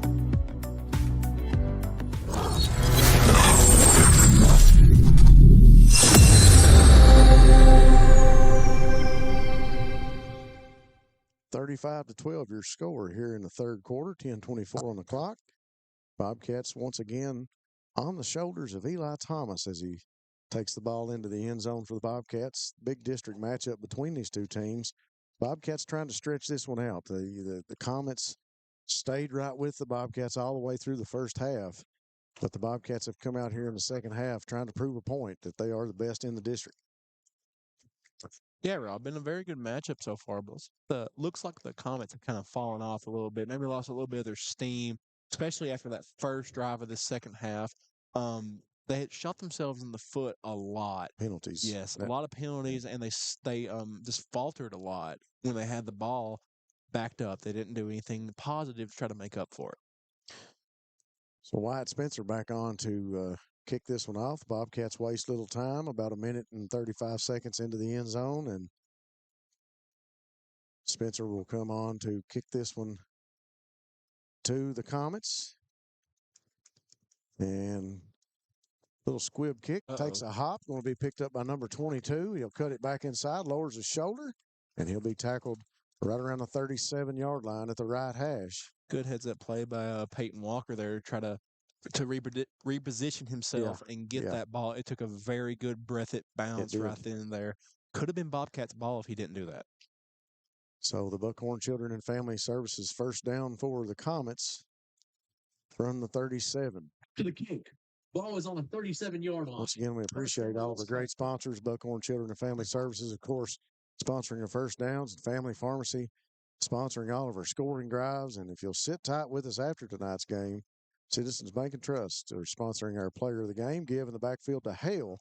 And Nate Hale will be wrapped up at the 40, so a pickup of about 3 yards. Yeah, bring up with a 2nd and 7. Of course, we have seen the West Carter offense be able to get these little dink and dunk run plays going all night. And once they get those going, they kind of open up their offense a little bit. So this could be what they need. Of course, we could have seen that in that first little bit of the second drive, or the first drive of the second half. But the penalty kind of shot them dead. And, of course, a very good tackle by Jaden Gibson may have taken away that momentum as well. Trips to the right for West Carter, one receiver far side of the field.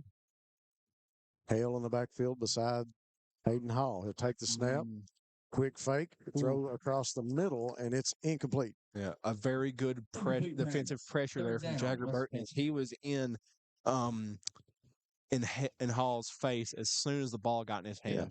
And also a very good heads-up play from him to try to jump and deflect the ball instead of still running at the quarterback. Well, we've talked about him in just about every game, and defensively, the young man is just making his presence known. And, on a scouting report, you think a lot of times about coaches looking offensively what they can do. But as an offensive-minded coach, you got to worry about where number 8's on the field for the Bobcats. Jagger Burton doing an excellent job. Trips to the right again, far receiver way out to the numbers. Hall sits back, throws across the middle, tips, and tipped again. So went through the hands of Adam Spencer and tipped by Kylan Combs. Ball goes incomplete with 9:29 on the clock. Very close. It's dangerous anytime you throw back there where Adam Spencer's sitting in coverage. He is a ball hawk safety where he is the Bobcats leader in picks. I don't have the stat in front of me right now, so I can't tell you all he's had, but he is just has absolutely great ball. Good vision sitting back there in coverage and being able to get those picks when he can. Well, awareness. He played a little bit of quarterback when he was on JV, and that's a good position to learn how to play safety from. So he back here playing safety on defense. So fake punt across the middle, and he's going to make the catch. So on 4th down, he stepped back like he was going to punt it. And Hall makes the throw across the middle, and that is a Buckhorn Children's and Family Services first down for the Comets as they'll move it up to the 50-yard line at midfield. We got a quick timeout called by the official.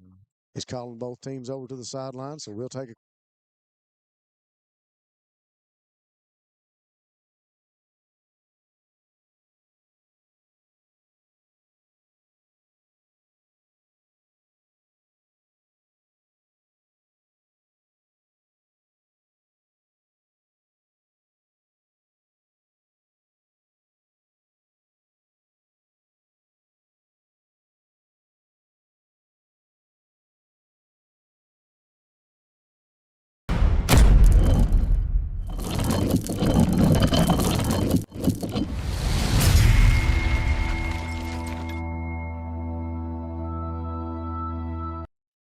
$35-12 your score. 9:28 on the clock here from Olive Hill. West Carter Comets playing host to the Breathitt Bobcats here in this big district matchup between these two ball clubs. Yeah, Rob, it's been a very good district matchup throughout the game so far. Of course, Bobcats have kind of come away with a lead right now, and West Carter's trying to dig into that lead a little bit here. Yeah, West Carter, the Comets move the ball up to the 50 on a fake punt. And here we see 2 receivers over to the left. They'll put 2 in motion. So they're going to line up H-back and the tight end over to the left now. Hall will take the snap, giving the backfield to Hale, and he's going to be tackled immediately by Waylon Abner. Tackle for a loss for the big guy. Probably his second of the night, Rob. Waylon Abner's having a very good game tonight in the trenches. He got off the block very well and was right there to make the tackle on the running back. You talk about athletic and you talk about big guys, and there's nobody does it much better than Waylon Abner. That time he got off the block and got into the backfield and made sure that Hayden Hall knew whose number he was. And I'll tell you what, I think about the only thing Waylon does better than play football is hunt. That's his 2 main focuses right now, especially in deer season going on. Trips to the right for the Comets, 1 receiver far to the left. They're going to sit back. Hall throws across the middle on another pass almost taken away by the Bobcats. It'll be tipped incomplete with 8:18 on the clock. 3rd down, West. Bobcats are bringing a lot of delayed pressure, especially with number 8 Jagger Burton. He lines up out there like he's in coverage, and then as soon as the ball snaps, he kind of creeps over and then rushes the quarterback. That is extremely dangerous, as we've talked about. Yeah. As Jagger Burton has a lot of speed on offense, he plays receiver, Rob. So he is a very versatile player, as we've talked about throughout this game. Yes, he is. He can a good utility guy. You can use him on both sides of the ball, many different positions. Empty backfield for Hall. 2 receivers to the left, 3 to the right for the Comets. Hall waits on the snap. He'll take it, sits back in the pocket. Going to be flushed out of there by Sawyer. And pass goes to Nate Hall. We got a flag on the play. Hall going to be tackled around the 49 over into Breathitt territory by Braden Barnett. Like the flag came from the defensive backfield, so this could be a hold or an offensive PI somewhere, Rob. We'll see what the call is from our white hat referee here. White hat seems to be talking to Coach Daniel Barker on Wes Carter's sideline. So we'll see what the call is here. Looks like he'll go against the Bobcats, though. Special thanks again to our sponsors, Dr. Stephen Howard Chiropractic. If you've been injured, give Dr. Howard a call. He can help. Hutch Automotive and Tire Works, your home in Jackson for CarQuest Auto Parts. Jiffy Mart, your home in Jackson for gas, groceries, and a great meat department. And Rose Brothers Department Store with locations in Jackson and Beattyville. So the call was a defensive hold, Rob. Looks like he'll bring up about a 10-yard penalty, bring up a 3rd and 4 for the Comets. After the penalty, it will remain 3rd and 4 with 8:10 on the clock here in the third, 35-12. Still your score. Hall comes into the huddle to make the play call for Wes Carter. And defensively, you got to like the way that the Bobcats have played this third quarter. We gave up that fake punt, but on all intents and purposes, the Bobcats have played pretty good defense here so far to open up the second half. Short pass over to Nate Hall, tackled again by Braden Barnett up around the 45. Yeah, looks like he'll make it right to the line of scrimmage. So it looks like they'll go down for no gain for the Comets as it brings up a 4th and medium at the Bobcat 45. So big decision time for the Comets. Of course, in high school, as soon as you cross the 50, usually it's 4th down territory. Yeah, it usually is. Hall will come into the huddle, gets the play call from Coach Daniel Barker. Comes to the line of scrimmage, and Comets will get set. One receiver to the far side of the field, one right here in front of us to the right. H back on the left. Going to throw across the middle and incomplete. Just out of reach for number 22. That's Peyton Walker, the tight end. So just out of reach for him as the Bobcats get the ball and turn over on downs. Yep, the Bobcats will take over. So it'll be a Buckhorn Children's and Family Services first down from the 45 in their own territory on the left hash. Turnover on down. Offense for the Bobcats will come out and get set. Right now we're showing 2 receivers to the left and 1 to the right.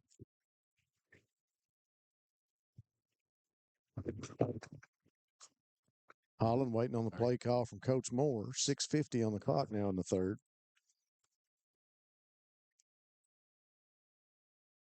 Players get set, give in the backfield to Gibson, up the middle. He'll drive it forward up to the 50. Pickup of about 5. Second down with the count. Thanks again to our sponsors, ARH, More Health, More Care. ARH is more for Appalachia, and also Citizens Bank and Trust Company of Jackson. Quick screen play over to John Carter. He's up the sideline at the 30, the 20, right up the sideline he goes, staying in bounds on the stream. All the way to the end zone for John Carter Holland. Number 3 finds his way to the end zone. Man, he was tiptoeing the sideline right here in front of the Bobcats. Yeah, the Bobcat, Coach Kyle Moore and Holcomb, our play callers, really love to have John Carter back just for that that playmaking ability he has to stay just along the lines and turn a bubble screen into about a 40-yard touchdown, 50-yard touchdown. Great block that time, too, by Austin Barker. That really helped to set the play up. John Carter waits on the block and just makes a good decision. And like I said, tiptoed the sideline all the way to the end zone. So with 6:19 on the clock, Bobcats go up 41-12. Wyatt Spencer on to attempt the point after. The ball is down on the block, and the kick is up, and it is good with 6:19 on the clock. That'll make your score 42-12. We'll be back after this message. For over 100 years, Buckhorn Children and Family Services has been changing lives across Kentucky, providing compassionate care, healing, and hope to families in need. From addiction treatment to foster care, residential treatment, and more, our programs help families and individuals build strong, healthy futures. Whether it's through evidence-based treatment for children or life-changing support for adults, we're answering God's call to make a lasting impact. Join us in changing lives and restoring hope. Please visit buckhorn.org or send your support to Buckhorn Children and Family Services in Buckhorn, Kentucky. Together, we can build strong, thriving families.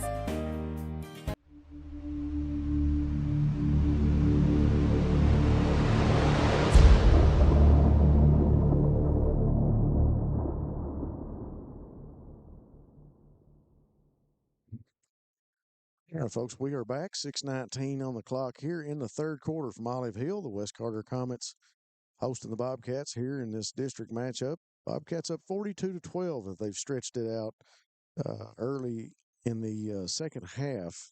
Had quite the ball game here in the first half, fans. If you didn't get to tune in and maybe missed part of it, but West Carter pretty much toe-to-toe with the Bobcats in the first half, and you know, thanks in part to the defensive play of the Bobcats. I think they stepped things up, and you know, it kind of took them a little while to get started. We sit up here and we play quarterback and we play coach, and maybe it just took them a little while to get started. You see the kick from Spencer, going to be took out of the air by the young man, one of the first few in the line, and he's still on his feet, going to be taken down around the 39-yard line. But much in part thanks to the defensive play of the Bobcats, able to snuff out a lot of the offense that West Carter had there early on in the first or in the second half. But to start the second half, and you made note of this, Evan, that the Comets really shot themselves in the foot early on here in the second half with the penalties, and that just gave the Bobcats a chance to be opportunistic in that. Yeah, and if you're really watching the game, you know the Bobcats' defensive momentum started back at the end of the second quarter, where they got a big stop, and that led to that 1 minute drill touchdown for the Bobcats. Comets get set, two receivers to the right or left, two to the right. Put a man in motion, bring him back across the field. Hall waits on the snap, fakes inside, screen play over to number one. It'll be tackled right at the 40 by number 8, Jagger Burton. I think he's just got a stinger. I hope that's all it is. He'll come off and be checked out, I do believe. I hope that's just a stinger. Okay. So talking on that play, very good job by Jagger Burton to pick up on the play, that little bubble screen. He did a very good job getting off the block and then coming over and stopping the play in its tracks, Rob. That led to about a 2-yard tackle for a loss. A very good play from Burton. Hopefully he's okay. Well, we talk about our sponsors, and one of the first guys to catch him on the sideline, I believe, was Colby Watts. So thanks again for Colby being here for the Bobcats every chance he gets. I believe that's him down there checking him out with T.J. Fraley. Man comes in motion for the Comets. Two receivers to the left. Hall will sit back in the pocket. Going to go deep down the middle of the field and overthrew his receivers. Had two guys out there headed to the end zone, but the pass goes incomplete. Yeah. Well, Rob, he had two guys going towards the end zone, but he had two guys coming right at him. Number 63, Carson Miller, number 13, Austin Barker. And they almost had a free run at him. Miller did a very good job getting off the block and Barker on the blitz. So you took the words right out of my mouth. They were coming after his lunch money. Yeah. You guys were looking at me. I thought I did something wrong. No, you were just setting me up for that next comment, brother. I was waiting on that one. You took the words right out of my mouth. He had two headed to the end zone, but he had two headed at him, so it was coming right to him. Looks to be Jagger looks to be okay. I think he's shaking off that shoulder stinger. Two receivers each side again for the Comets. Third down, he'll throw across, and we got a pass interference on Austin Barker. And we've talked about the pass interference call. It's so easy to get tangled up as a defender with the receiver. Some folks may consider it now a ticky-tacky call, like a holding call, where it can happen on every play. So Jagger Burton back into the game. Good sign for the Bobcats as he shakes off the stinger and snaps the helmet back up, gets on the field. Yeah, the pass interference call, it's really a 50-50 anymore. It can go either way. It's very easy to get feet tangled up, hands tangled up. You're going after the ball. You're trying to stay right in that guy's pocket if you're a defender. And as a defensive back, you kind of feel at a disadvantage. I don't know how our producer, Darren Back, feels about that. But from a DB position, I would kind of feel disadvantaged with that call not coming in so much. Yeah, and as the announcer just said over the loudspeaker, which the folks may have heard before we could say, it brings up a Buckhorn Children and Family Services first down for the Comets. So Hayden Hall will get set, one back to each side of him. First time we've seen this set. He put a man in motion and a give up inside, and he's tackled immediately by Waylon Abner. And Abner with the takedown. Maybe a pickup of 2 yards. Suplex. We'll give him 1.5. Ball just shy of the down West Corner. 44. Yeah, good tackle by Abner on the play. Yeah, it was quite the tackle that time by Waylon Abner. We talked about his athleticism. Yeah. And there he shows us his strength. Embracing his inner Brock Lesnar. Taking the running back to Suplex City. 2 receivers to the left, 1 to the right. 1 back just to the right of Hall. He'll take the snap, fake, roll back, looks across the field, and intended, I believe, for Kaiser to fall short. No, that's not Kaiser. That is Walker, I believe. Yeah, Walker. So 4:33 on the clock. Ball will go incomplete, and it'll be 3rd and 9 for the Comets. They got the ball over in Bobcat territory. If you're a Comet fan and you're a Wes Carter fan, you really wanted to see this drive produce something at this point in the ball game. Yeah. And the defense for Breathitt able to snuff out the pass play. Sawyer Hall will come out. Trenton Noel comes back into the game for the Bobcats. Hall will get set, tight end, and 2 receivers to the left, 1 receiver to the left, 2 to the right. My bad. Hall across the middle. He's got a man there, and it's caught. Pass is complete. And that is a first down pickup and a Buckhorn Children and Family Services first down for the Comets as they'll move the chains up to the 30. Good catch by Eli Hancock on the play as he was able to get off the coverage and find a hole open in the zone, Rob. Yeah, he did. He made a good cut across the middle and was there to make the catch. And good vision and a good throw by Hayden Halls in the quarterback position. Had a few people from the defensive front collapsing on him and able to make the throw. And Comets with a very important first down to keep the ball in their possession. Clock still running, 4 minutes. Comet fans really wanting to produce 6 points right here and try to chew into this big Bobcat lead. Quick screen pass again. And he's going to be tackled immediately as he makes the catch by Braden Barnett. I tell you what, Barnett has been right there every time Nate Hale has touched the ball. Yeah, very good in the backfield. Very good coverage by Barnett on the play, being able to recognize that little made by Gunnar Jordan. quick route by the not really a screen, but just kind of like a dump off route to the running back. He did a very good job running that down as well because the running back had a step or 2 on him, so he did a great job tracking that down and being able to make the tackle once he got there. 3:20 on the clock. 2 receivers to the right now for Hall, 1 back each side, 1 to the left. Puts a man in motion, brings him out of the backfield. Looking for him on the bubble screen and the inside screen. And he makes 1 man miss, still on his feet over towards the sideline. He's ran out of bounds. Looks like around the 17 or 18. No, make it the 22-yard line. Now that one was a screen, Rob. That was a screen. Little inside screen. Yeah, very good coverage on that screen. Just very close. You would, if you're a Bobcat fan, you would have wished that the Bobcat defender wrapped up a bit better and took him down. But 3rd down, West Florida. Brings up a 3rd and manageable for the Comets. Yeah, 3rd and about, we'll say a long 3, maybe 4 yards. So 42-12 your score, 3:02 on the clock.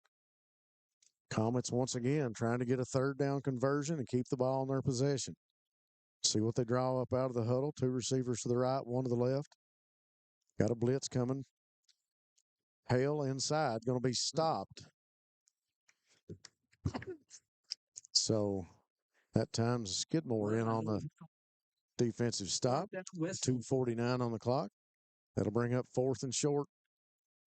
4th and 3 for Wes Carter. Good job by the Bobcat defense to kind of stop that run its tracks and also then gang tackle very well and keep their legs running, the momentum going backwards instead of forward for the Wes Carter running back.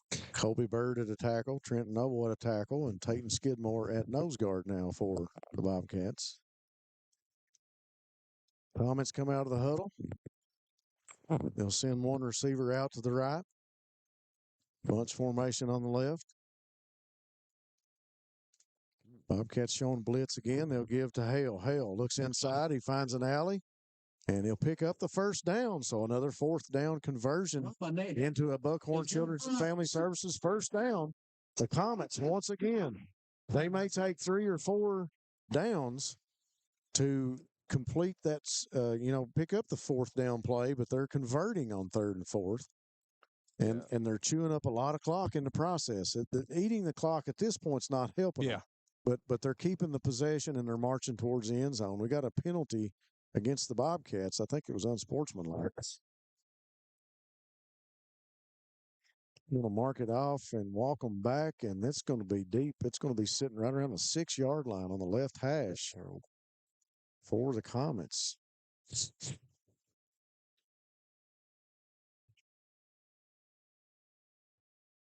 So it'll be 1st and goal for the Comets with 2:02 on the clock.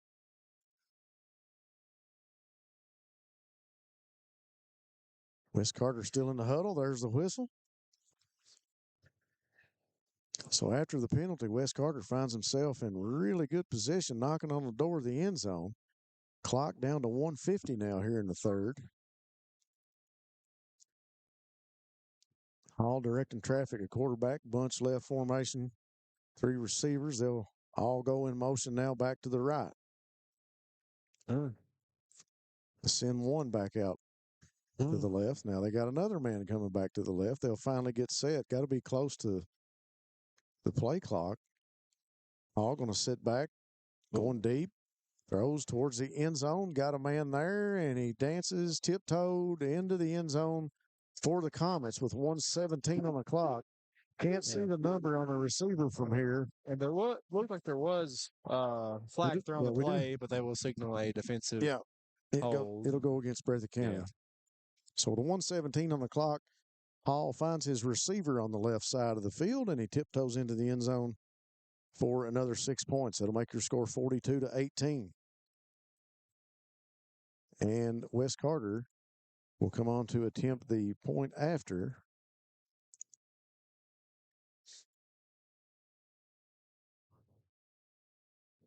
I didn't hear the name on the loudspeaker for the receiver. I'd like to know who the young man was. Kick is up, and it is through the uprights and good. It'll make your score 42-19, 1:17 on the clock. We'll be back after these messages. Come see us at Jackson Medical Clinic Family Healthcare in Jackson for all your medical needs. Now also offering behavioral healthcare services. The clinic is open 7 days a week and will have new extended hours of operation beginning on January 1st, 2024. Hours of operation will be from 7 a.m. to 8 p.m. Monday through Thursday, and 7 a.m. to 5 p.m. Saturday and Sunday. With a hometown atmosphere, come let our family take care of yours.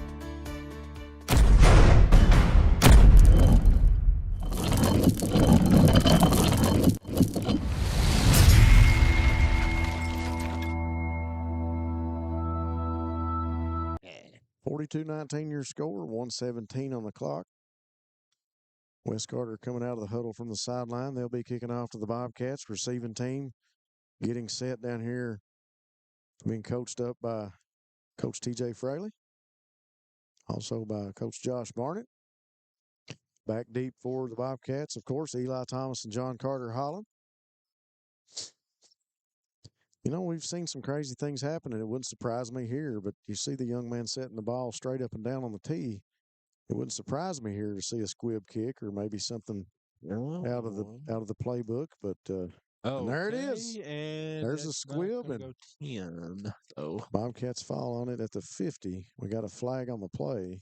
Maybe an illegal motion, or maybe a legal formation. I don't know what they call that. Somebody left early. I think so. Yeah. I think somebody crossed the line a little too early before the kicker. Well, they might as well try it again. It Good, worked. hey, good play call and a good time for it. You know, Rob, you talking about crazier things happened. Being in this place again, last time I was here was the Beechwood and West Carter game from forever ago, where West Carter came back with a running clock and almost beat Beechwood. Beechwood ended up winning that game by 1. So you never know, do you? No, you don't. Ball on the 35. We'll attempt the kickoff again from West Carter. We'll see what they try this time. Then they're going to break it out and kick it off. Young man will walk back. Looks to be a squib kick as he Only lined up about 3 yards off the ball, and he'll put the boot to it. It'll cover the 10 yards. Takes a good hop. Going to be covered that time, I believe, by Jason Combs. Combs, and he'll fall on it. 1:08 left on the clock. Combs came down hard, and he'll have to come off the field, I believe. Wow. We're going to take a quick official timeout. We'll be back after this message. Wolfe County is widely known as a rock climbing and hiking destination, but is now quickly becoming known for its great restaurants and entertainment venues. Venues like Skybridge Station, where you can see live music on the weekends or go to Tuesday night trivia. Kel's Patriot Pizza, Spanx Franks, Dixie Freeze, Beef Finca, 145 Stakeout, which has live music most weekends, The Brick, Red Point Barbecue, and Bites and Bargains.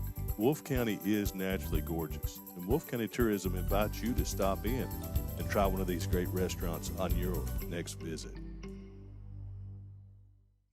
Now, folks, we are back 19-42. Your score as Wes Carter gets back on the board. The Bobcats come back out after the reception made by Jason Combs, and they'll set up shop over in Comet territory at about the 47-yard line. Very good starting position for the Bobcats. We've mentioned a lot throughout the night. Holland gets set. He'll give in the backfield to Thomas. Thomas dances, finds an opening. He's at the 40, and he gets away from looked like what to be a horse collar tackle, but he got away from that one and able to stay on his feet. Gets up, adjusts his shoulder pads, and walks back to the huddle. So tough run by Eli. Eli Thomas, is a very tough runner, as you just said. He is able to do well after contact as well. Of course, that's become a big stat across many different levels of football is yards after contact. 2nd and 1, 2 receivers to the left. Holland going to sit back. He's looking for Barker. He's got him deep. He's going to throw short. He's chased out of there, and he's going to be sacked back around the 48-yard line. Looked like he was going to get the ball in the air, and maybe he held on to it too long and couldn't get out of the pocket. So he's sacked back around the 48-yard line. So a loss of yards 3rd down for the Bobcats.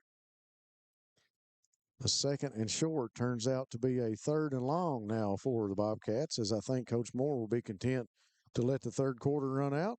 And we will too here on Bluegrass Sports Nation. We'll be back after this message. Since 1962, Citizens Bank and Trust of Jackson has been proud to serve the community. They care about the people of Breathitt County and are the only locally owned bank in the community. With 2 branches in Jackson and 1 in Beattyville, they're never too far away when you need them. And with the latest innovations in banking, keeping track of your finances has never been easier. Helping to grow Breathitt County as leaders for over 60 years. That's Citizens Bank and Trust, member FDIC, equal housing lender. At People's Bank and Trust of Hazard, we're more than just your banker. For over a century, we've stood by your side through the good times and bad. We provide the local touch you want in a banker and the convenience of online banking when you're on the go. Plus, our checking accounts put money back in your pocket. With cashback options and rewards for banking local, we make your money work for you. Call us today to learn more about opening an account. Experience banking the way it should be. People's Bank and Trust of Hazard. We're here for you. Member FDIC. Folks, we are back. Bluegrass Sports Nation ready to start the 4th quarter with all you fans at home. 12 minutes on the clock, 42-19 your score. Bobcats in control of this one here from Olive Hill. And the Bobcats will come back out and get set for a 3rd and I thought was going to be 11. They still don't have the sticks set up right correctly. It's like a 5. It's like a 3rd and a positive 1. The line judge is getting them fixed now. There we go. It should be 3rd and 11, I believe. Whitehat is still trying to direct traffic too and get the line judge and the sticks correct. He needs some of them airplanes. Yeah, he does. He needs some directories out there. So there we go. We got the sticks correct now. 3rd and 11 for the Bobcats after a what was the 2nd and 1 yard short pickup possibility for the Bobcats turns into 3rd and long after the sack. Holland gets set. 3 receivers bunched to the far side of the field.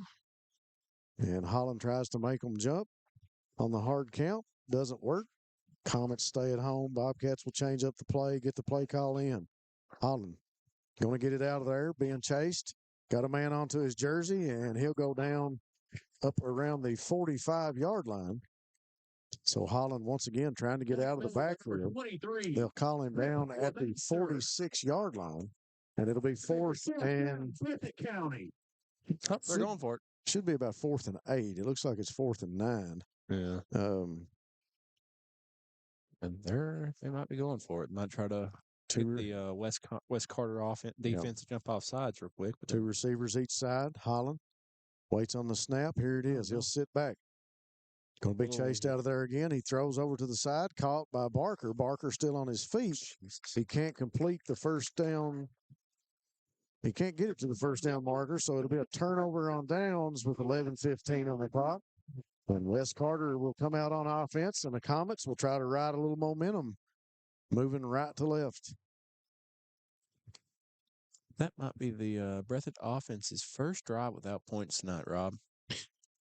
I think you're correct. Every time that the offense has been on the field, they've put the ball in the end zone tonight. That time just not able to make anything happen. And remember that we had a 2nd and short, and that turned into quarterback sack and a couple of chase outs there as he had to get out of the pocket. Some good pressure applied by the defense of Wes Carter. Kaiser will go in motion, set up shot back behind Hall. Turns, gives to Kaiser. Kaiser around the right side, still on his feet, going to be brought down after a pickup of about 6 yards. It's like we got another player down possibly over on the sideline. So we'll take another quick break. We'll be back after this message here on Bluegrass Sports Nation. Jackson Electric and Plumbing Supply in Jackson, Kentucky is proud to serve Breathitt, Lee, Wolf, Morgan, Owsley, Perry, and Madison counties. Established in 1982 with over 40 years of service to those communities, Jackson Electric and Plumbing Supply can not only meet your electric and plumbing needs, but also heating and cooling, concrete and metal septic tanks, as well as your special orders. Call Scott and the gang today at 606-666-4052. Hazard Community and Technical College invites you to MiniCon on Friday, October 24th. From 9 a.m. to 5:30 p.m. in the Lee's College Campus Library. This free all-day event features that one show with host Brian Combs, Bloodshed in the Bluegrass with hosts Sheena Yoder and Bree Warner, local ghost hunting group Yellow Jacket Paranormal, author Tasha Fugit, multimedia production duo Mike and Charles Schaus, and Apple Shop's Appalachian Media Institute representative Tommy Anderson. Everyone is welcome.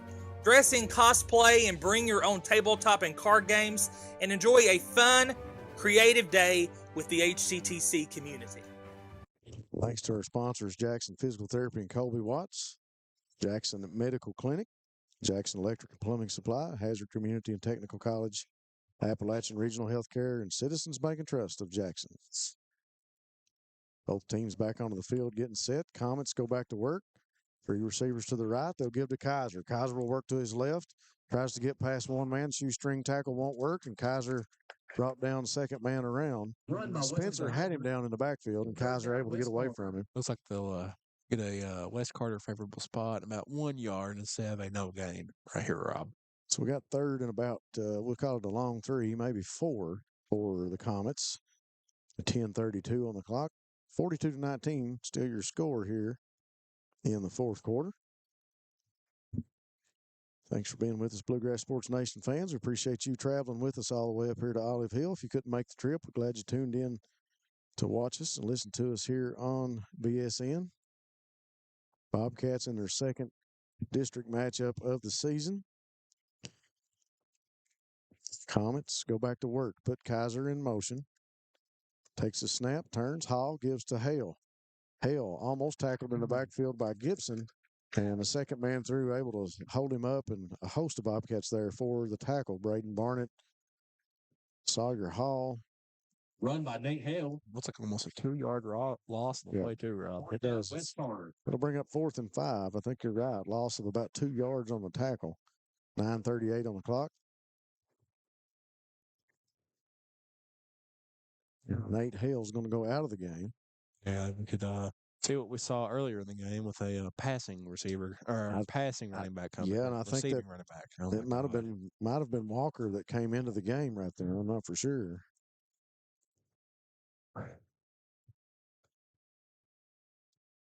Two receivers to the right, one to the left for Wes Carter. Hall takes a snap, sits back in the pocket, going to be chased out of there. Ball bobbled but caught.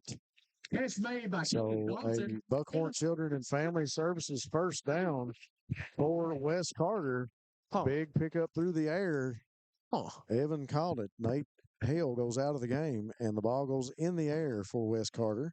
They convert on another long yard situation. Yeah, very good heads up play by the receiver there to kind of double catch it, but still, he got hit on the catch, yeah, which he got bumped. kind of bumped the ball out of his hands, but he did a great job getting back under it and getting it for the first down. Props to the coaching staff of the Comets, as they've done a really good job tonight of play calling on the offensive side of things. Trips to the right, two receivers to the left, empty backfield for Hall. He'll wait on the snap. Sits back in the pocket, looks to throw to his right. Quick throw to the sideline, caught by Kaiser at the sticks. I think if he's in bounds, it'll be good enough for another Buckhorn Children and Family Services first down for Wes Carter. Kaiser being a very big threat for the Wes Carter offense tonight, as he has both been a very good receiver and running back for the Comets. So they'll move the chains, and the ball now sitting at the 33-yard line over on the right hash. It might be in between the 33 and 34. Two receivers to the left, two to the right. Hall with one back beside him to his left. He'll wait on the snap. Put a man in motion. Looking for him across the middle. He'll throw short. And the ball is caught. And it's finally brought down. And we got a flag coming in from the line judge. Payne Walker with the catch. There is a flag on the play. Face mask. Face mask against the Bobcats. Flag is a face mask. Very few penalties here tonight. Our producer Darren Back brought that up. Very, very, very few penalties on the Bobcats. But we're seeing them at a very inopportune time in the game. Bobcats trying to hold off the Comets offensively as they're marching their way closer to the end zone, and that penalty bring up another Buckhorn Children and Family Services first down. Yeah, looks like the Comet offense is really picking up this drive, Rob. Of course, they are taking advantage. Bobcats are still playing some soft coverage, so they're taking big advantages in the underneath routes. Yep. Trips to the right, one receiver to the left. Hale back in the backfield. Hall will throw across the middle, intercepted, but we got a flag. Colin Combs with an interception. Let's see what the penalty marker is for. Flag comes out. Looked like a clean catch by the defender. Okay. Pass interference. Yep. Pass interference, maybe a push by the defender in order to make the catch. Maybe that's the call. So that's going to take the interception away, I believe, from the Bobcats, and Wes Carter will march a little closer due to the penalty. They'll march into the red zone, and the ball will be spotted. The penalty against Breathitt County. All the way up at the 11-yard line. Another Buckhorn Children and Family Services first down. 1st and 10. Looks like from the 12-yard line over on the right hash. Yeah, first. Yeah. So a big, big, big time play taken away from the Bobcats. Didn't really see the push off. Saw the interception made pretty clean, but I didn't see the instances before that. Trip to the right, two receivers to the left. Hall, empty backfield. He'll take the snap, sits back in the pocket, looking across the middle of the field, rolls to his right, throws towards the end zone, and the interception almost made by Braden Barnett. Pass was right in his breadbasket, as they would say, and drops that. Yeah, very, very close to a very big interception here. Of course, the Comets are driving right now into the well, not really driving, but driving through the air into the Bobcats red zone right now, red zone right now. So interception there would have been big for the Bobcat defense. And Braden Barnett may have had not a home run ball, but very close to one. Yeah, you're exactly right. He had some room. He had some room out in front of him if he'd made the catch. Comets go back to work. They give to Kaiser. Kaiser around the right side, still on his feet, up close to the first down marker. I believe he's going to be shy. Looks to be maybe Kaiser on the run. Pickup of about 8 yards. Third down, West corner. I guess they're not going to give him 8. Maybe he got out of bounds. So it looks like third and about 4. 7:08 on the clock. Wes Carter knocking on the door. Ball down around the 5, maybe the 6-yard line on the right hash. Comets come out of the huddle. One receiver out to the right, bunch formation. 3 receivers here tight to the left. They'll put 2 of those in motion. Actually, all 3 of them in motion. 2 move to the right, 1 all the way out to the left now. Just flip the formation. Give in the backfield to Kaiser. Kaiser's got a little running room, going to be tackled. And ball is out. Ball comes loose. All kinds of. It is Bobcat football. The ball comes out from Kaiser at the goal line. The Bobcats recover it. The defensive team, this unit, has made a stand on the goal line, and we have a defensive takeaway with 6:23 on the clock. Still some discussion down around the goal line, but it is Bobcat football. Yeah, Rob, it's like a very close call there. As maybe when Kaiser was falling over the Bobcat defender's ball got knocked loose and fell out, and the Bobcats took advantage of that and picked it up. Now, the Bobcats are in very dangerous field position right now. Yes, they are. They are probably about a 2 or 3, about a foot away from their own end zone. So you would think they stick with a quick hitting inside run here to try to get some quick yards. Let's put it this way: we got 99 yards to go, and how better way to do that than start out in the wishbone? They'll give it in the backfield to Gibson.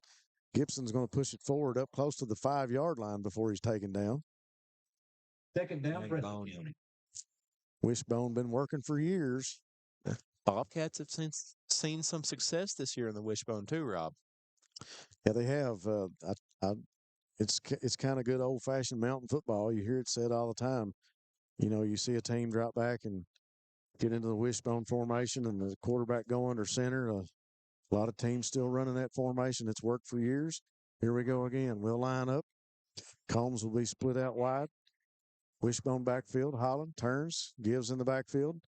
I think that is Thomas, I believe, maybe out of the backfield, and they're going to give him forward progression, I believe.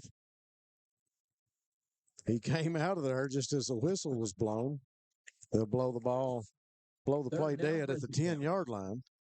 So it'll be third down and about 1.5, maybe 2 yards with 5:20 on the clock. So at this point, ball sitting just shy of the 10 on the left hash with 5:13 on the clock. If you're Kyle Moore, Evan Miller, what do you think? You run the ball and run the clock out and get us out of here with a win? Yeah, bone it. Back in the backfield to Thomas again. Thomas will drive forward for the Buckhorn Children and Family Services first down. The wishbone again proves to be successful for the Bobcats. Thomas picks up the first down. The chains move, and the Bobcats have it up around the 17-yard line. Yeah, Rob, as I was just saying, if you're in the situation, I think you stick with the wishbone. With the wishbone. Sorry, I just got caught up there. I saw a player run off the field. So looks like they'll go to the spread. Moore, we'll let you go to the spread. They give it in the backfield though. We'll stay with the running game, keep the clock going. 42-19 your score. I think that was Thomas again on the run. What? So it'll be 2nd and 8. Thomas and Gibson in the backfield. Sizemore will come out and Skidmore will go back in. Bring in a bunch formation, set up shop on the right side with 3 receivers. Combs, far receiver over to the left.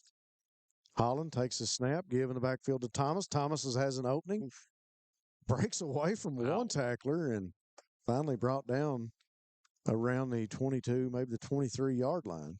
Yeah, looked like the first tackler had him. I don't know how he was able to duck and get out of that. It looks like Tom's kind of springboarded off him and kept going for another 1 or 2 yards. So Eli Thomas is just great after contact.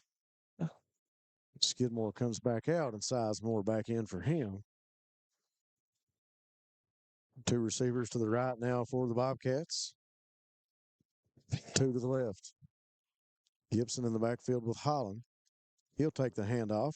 Up inside, lowers his shoulder. I think he'll be close to the first down marker. Yep, they'll move the chains. That'll be a Buckhorn Children and Family Services first down for the Bobcats. Well, there we go. Now we're moving. Just took them a while. Saw the motion from the line judge, but took a while for the chain gang to And with the things moving. The current rate of this Bobcat drive, it looks like they may be content with just running out the clock here, Rob. Yeah, I think so. I think we're going to keep the ball on the ground and hopefully play it safe. Stay away from any interceptions, hopefully, at this point. Give in the backfield again to Gibson. He'll lower the shoulder, fall forward, pickup of about 3 yards. Second down, Breathitt County. Second down on 2 minutes and 27 seconds now.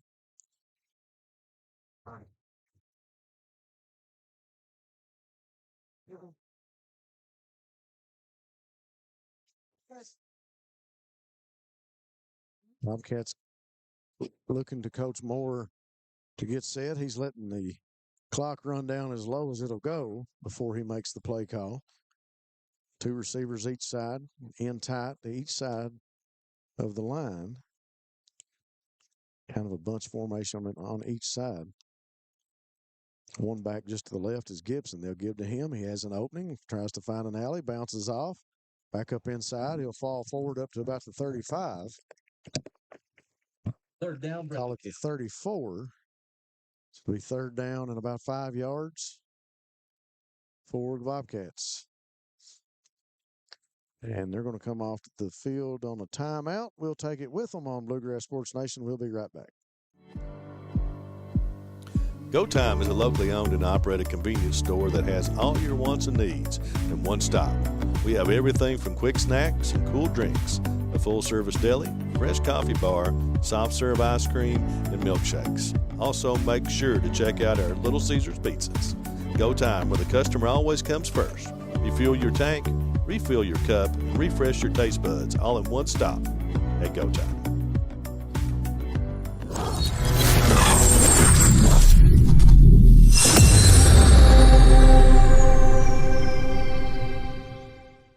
.140 left on the clock here in this one. This district matchup between the Comets and the Bobcats. Looks like the Bobcats going to hold on to this one. 42-19 your score. Wes Carter has played a very formidable ball game up to this point here in the second half. They've stayed right with the Bobcats. We made mention of that. Second half just hasn't gone their way, so to speak, offensively. They've moved the ball. That last series, they moved the ball really well and were able to pick up some conversions before the Kaiser fumble at the 1-yard line. So the Bobcats have been back in control since then, able to get the takeaway. They go back in to the offensive set. They give to Thomas on the motion play, and he's got an opening, and up the field he goes at the 40, the 35, the 30, still on his feet, crosses the 10 and into the end zone. Safe to say that broke. If he didn't have it before, he has it now. Congratulations to Eli Thomas. The young man has been raising eyebrows, so to speak, since he's been in middle school from that running back position. And I'm pretty safe to say he has broken the 1,000-yard mark here tonight for the season. Yeah, it's a very good accomplishment for a sophomore. Yep. And only in the 8th game of the season? Yep. Yeah, so 1:26 on the clock. Congratulations to Eli Thomas on 1,000 and probably a few more to add rushing yards on the season. We sure hope so. Yes. I mean, in this game alone. So, yeah, I hope so. Okay. Probably Coach Moore probably going to pull him out. Yeah. So Thomas's run is good for another score with 1:26 on the clock. That'll make it 48-19. And Wyatt Spencer will come on to attempt the point after.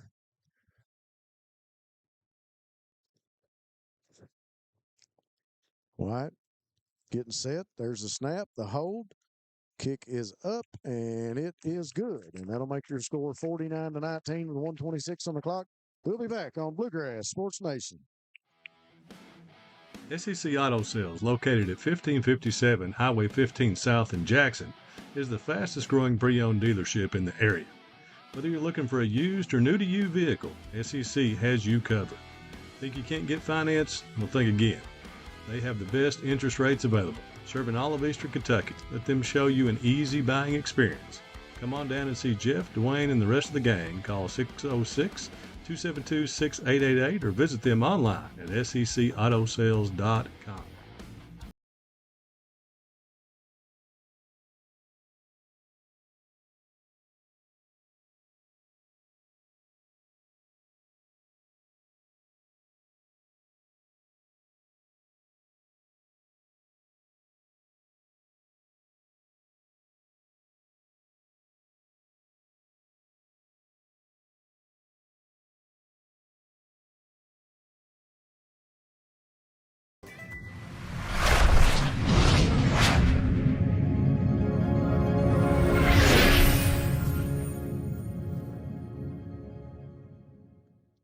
We are back. 1:26 on the clock.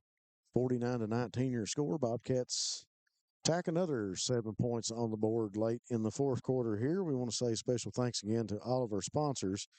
ARH, Citizens Bank and Trust Company of Jackson, Hazard Community and Technical College, Jackson Electric and Plumbing Supply, Jackson Medical Clinic, Jackson Physical Therapy. Our premier sponsors, Family Pharmacy, for sponsoring all of our scoring plays. Great people who have your safety at heart. Buckhorn Children and Family Services, sponsoring all of our first downs. For over 100 years, Buckhorn Children and Family Services has brought healing and hope to families across Kentucky. And also thanks to Dr. Stephen Howard Chiropractic, Hutch Automotive and Tire Works, Jiffy Mart, and Rose Brothers Department Stores. We couldn't do it without all of you fine sponsors. Squib kick from Spencer takes a good bounce, going to be handled by the Comets at midfield, and they will return it up to about the 38-yard line. Evan Miller's been on a little bit of a research project here late in the fourth quarter. Oh, yeah, folks. You want me to share my findings? Well, you could share them, or we could wait until we announce it, whichever one you want to do. Let's wait. Let's wait. Let's make the viewers. Let's keep them guessing at home. Ooh, okay. Yeah. So Evan had to go on a little bit of a research project, and we got about a minute and 20 seconds before we'll release his findings to the general public. I'm sure the fans at home may have a little bit of an idea of what we're researching here as we're getting ready to name a Citizens Bank and Trust player of the game. Hall going to get rid of it. He'll throw it to Nathan Hale, or Nathaniel. They call him Nate. Man, tackle will remain in bounds, so the clock will keep ticking, Rob. So it'll be 2nd down and 8 for the Comets with 1:07 on the clock. Bobcats have all but put this one away. Done a fine job here in the second half. They have withstood all of the punches that Wes Carter has thrown at them tonight, and the Comets are a very good ball club, very disciplined. They made a few mistakes, but very disciplined on the offensive side of things, and able to execute and make things happen when they need to. A very strategic ball game in the first half. A very interesting game to watch early on as both of these ball clubs went back and forth. The Bobcats just able to stretch it out in the second half to win their second game here in district play, 49-19. The score currently, 48 seconds left for the Comets to try to put some more points on the board. 3rd down and 6 for Wes Carter. Empty backfield. 3 receivers to the right, 2 to the left. He'll throw deep. He'll go out of bounds. We'll get a pass interference call. With 42 seconds on the clock, the flags come back out. That'll be a pass interference, I believe, against Breathitt County. Folks, we want to say special thanks to Citizens Bank and Trust for sponsoring our player of the game. It's always a privilege to have a sponsor to be able to do that. And there's so many players that we talk about in each game, and so many people that that do their part and do more than their part to make a game successful and to lead their team. But tonight, a young man has a scoring touchdown in each quarter. And as we just mentioned, we were pretty for sure that he had broke the 1,000-yard mark. And Evan, I'll let you do the honors. Yeah, folks, as if you couldn't tell already, our player of the game is Eli Thomas, and he came into this game with 870 rushing yards on the season. And tonight he had 15 rush attempts with 4 touchdowns and 207 yards. So he has well crossed over into the 1,000-yard mark. 15 attempts. He has Rob, I'll let you do the math. I thought you already had. No, I'm joking. He has 1,077 yards on the season now. Well, congratulations to Eli. Just a great athlete. He's someone that he's been a pleasure to watch all the way from his youth career as a lumberjack all the way through middle school. And there's not a coach that has talked to him or talked about him, coached him, that doesn't have good things to say about him. He just continues to learn. He continues to get better, and congratulations to Eli Thomas tonight for being the Citizens Bank and Trust of Jackson player of the game here in this district matchup between West Carter and Breathitt County. West Carter still trying to find a way to make some things happen here late in the game. They've not give up. It's 3rd down and about 5. 49-19 your score, 31 seconds left. Comets still in the huddle, and they'll break the huddle and come back out on 3rd and medium. 2 receivers to the right, 2 to the left. Kaiser in the backfield beside Hall. Hall takes the snap, sits back in the pocket. He's going to throw. Flushed out of there. He throws. Pass is made incomplete. Young man on his feet will make the completion, and that is Thompson on the reception. And another Buckhorn Children and Family Services first down, 24 seconds on the clock. The clock continues to run. Comet offense will come out and get set quickly and try to get one more play off. Kaiser will get set. Hall waits on the snap. Trips to the right, 1 to the left. Hall sits back, throws towards the end zone. Got a man there. Kaiser catches the ball, but he is tackled immediately by Kylan Combs. And that'll leave 4 seconds on the clock. Mr. Referee makes a motion. Catch made by Weston Kaiser. To bring the players off the field. I think they're going to blow the whistle, and they're going to call a timeout. We got a timeout on the West Carter side of things. We'll take it with them on Bluegrass Sports Nation. Hazard Community and Technical College invites you to MiniCon on Friday, October 24th. From 9 a.m. to 5:30 p.m. in the Lee's College Campus Library. This free all-day event features That One Show with host Brian Combs, Bloodshed in the Bluegrass with hosts Sheena Yoder and Bree Warner, local ghost hunting group Yellow Jacket Paranormal, author Tasha Fugit, multimedia production duo Mike and Charles Schaus, and Apple Shop's Appalachian Media Institute representative Tommy Anderson. Everyone is welcome. Dress in cosplay and bring your own tabletop and card games and enjoy a fun, creative day with the HCTC community. All right, folks, 4 seconds on the clock. The Comets come back out of the timeout. They're trying to figure out a way to put 6 more points on the board. They put a man in motion. That's Thompson. Hall takes the snap, sits back. Going to look to the end zone. Got a guy there, and it's tipped. And it'll go incomplete. Tipped by Combs, I believe. The ball goes out of bounds. And that'll be the final score, 49-19. We'll be right back to get this one wrapped up here on Bluegrass Sports Nation. For over 100 years, Buckhorn Children and Family Services has been changing lives across Kentucky, providing compassionate care, healing, and hope to families in need. From addiction treatment to foster care, residential treatment, and more, our programs help families and individuals build strong, healthy futures.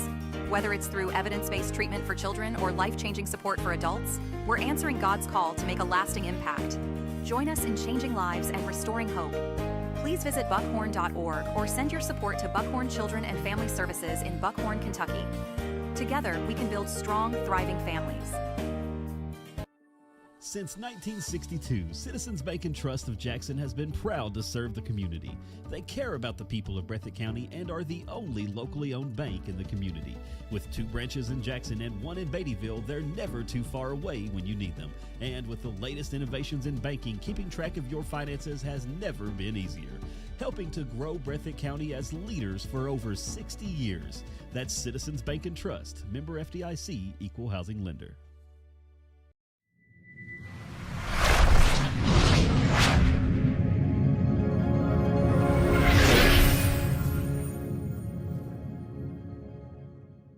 All right, folks, we're back to wrap this one up from Olive Hill. The Bobcats successful over the Comets of West Carter in their second district matchup. 49-19 was your final score. The Bobcats victorious. A great game. Eli Thomas surpassing the 1,000-yard mark. The Bobcats looking forward to next week against Jackson County at home. Another district matchup, last district game of the season for them. And then a pretty good matchup to end up the season with Russell at home, and kind of revisiting an old nemesis and an old rivalry, if you will, that's been a common name on Breathitt Bobcat schedules for many years as Russell comes calling at Mike Holcomb Athletic Complex on October the 31st. First off, we got to take care of district business on October the 24th against Jackson County at home. And if all things go the way they should, Evan Miller, we should have 2 games at least in the playoffs at home. Yes, that should be the idea with the cross district. Exactly. And then, if folks who don't know, the playoffs work like this. If we win out the district, we'll have 2 home games, and we'll play the 2 lowest teams. Yep. Or 2 lowest seeded teams. 2 lowest seeded teams from Beechwood's district. Yep. And then third round on will be seeded through RPI. RPI across and to get a home game in the third round is a miracle. Very hard. Very hard to do. Yeah. Well, folks, we appreciate you staying with us here on Bluegrass Sports Nation. We know there's a lot you could be doing on Friday nights, and you choose to spend it with us. We appreciate it. Thanks to all of our sponsors for being with us again here and bringing you Bobcat football as we travel across the state.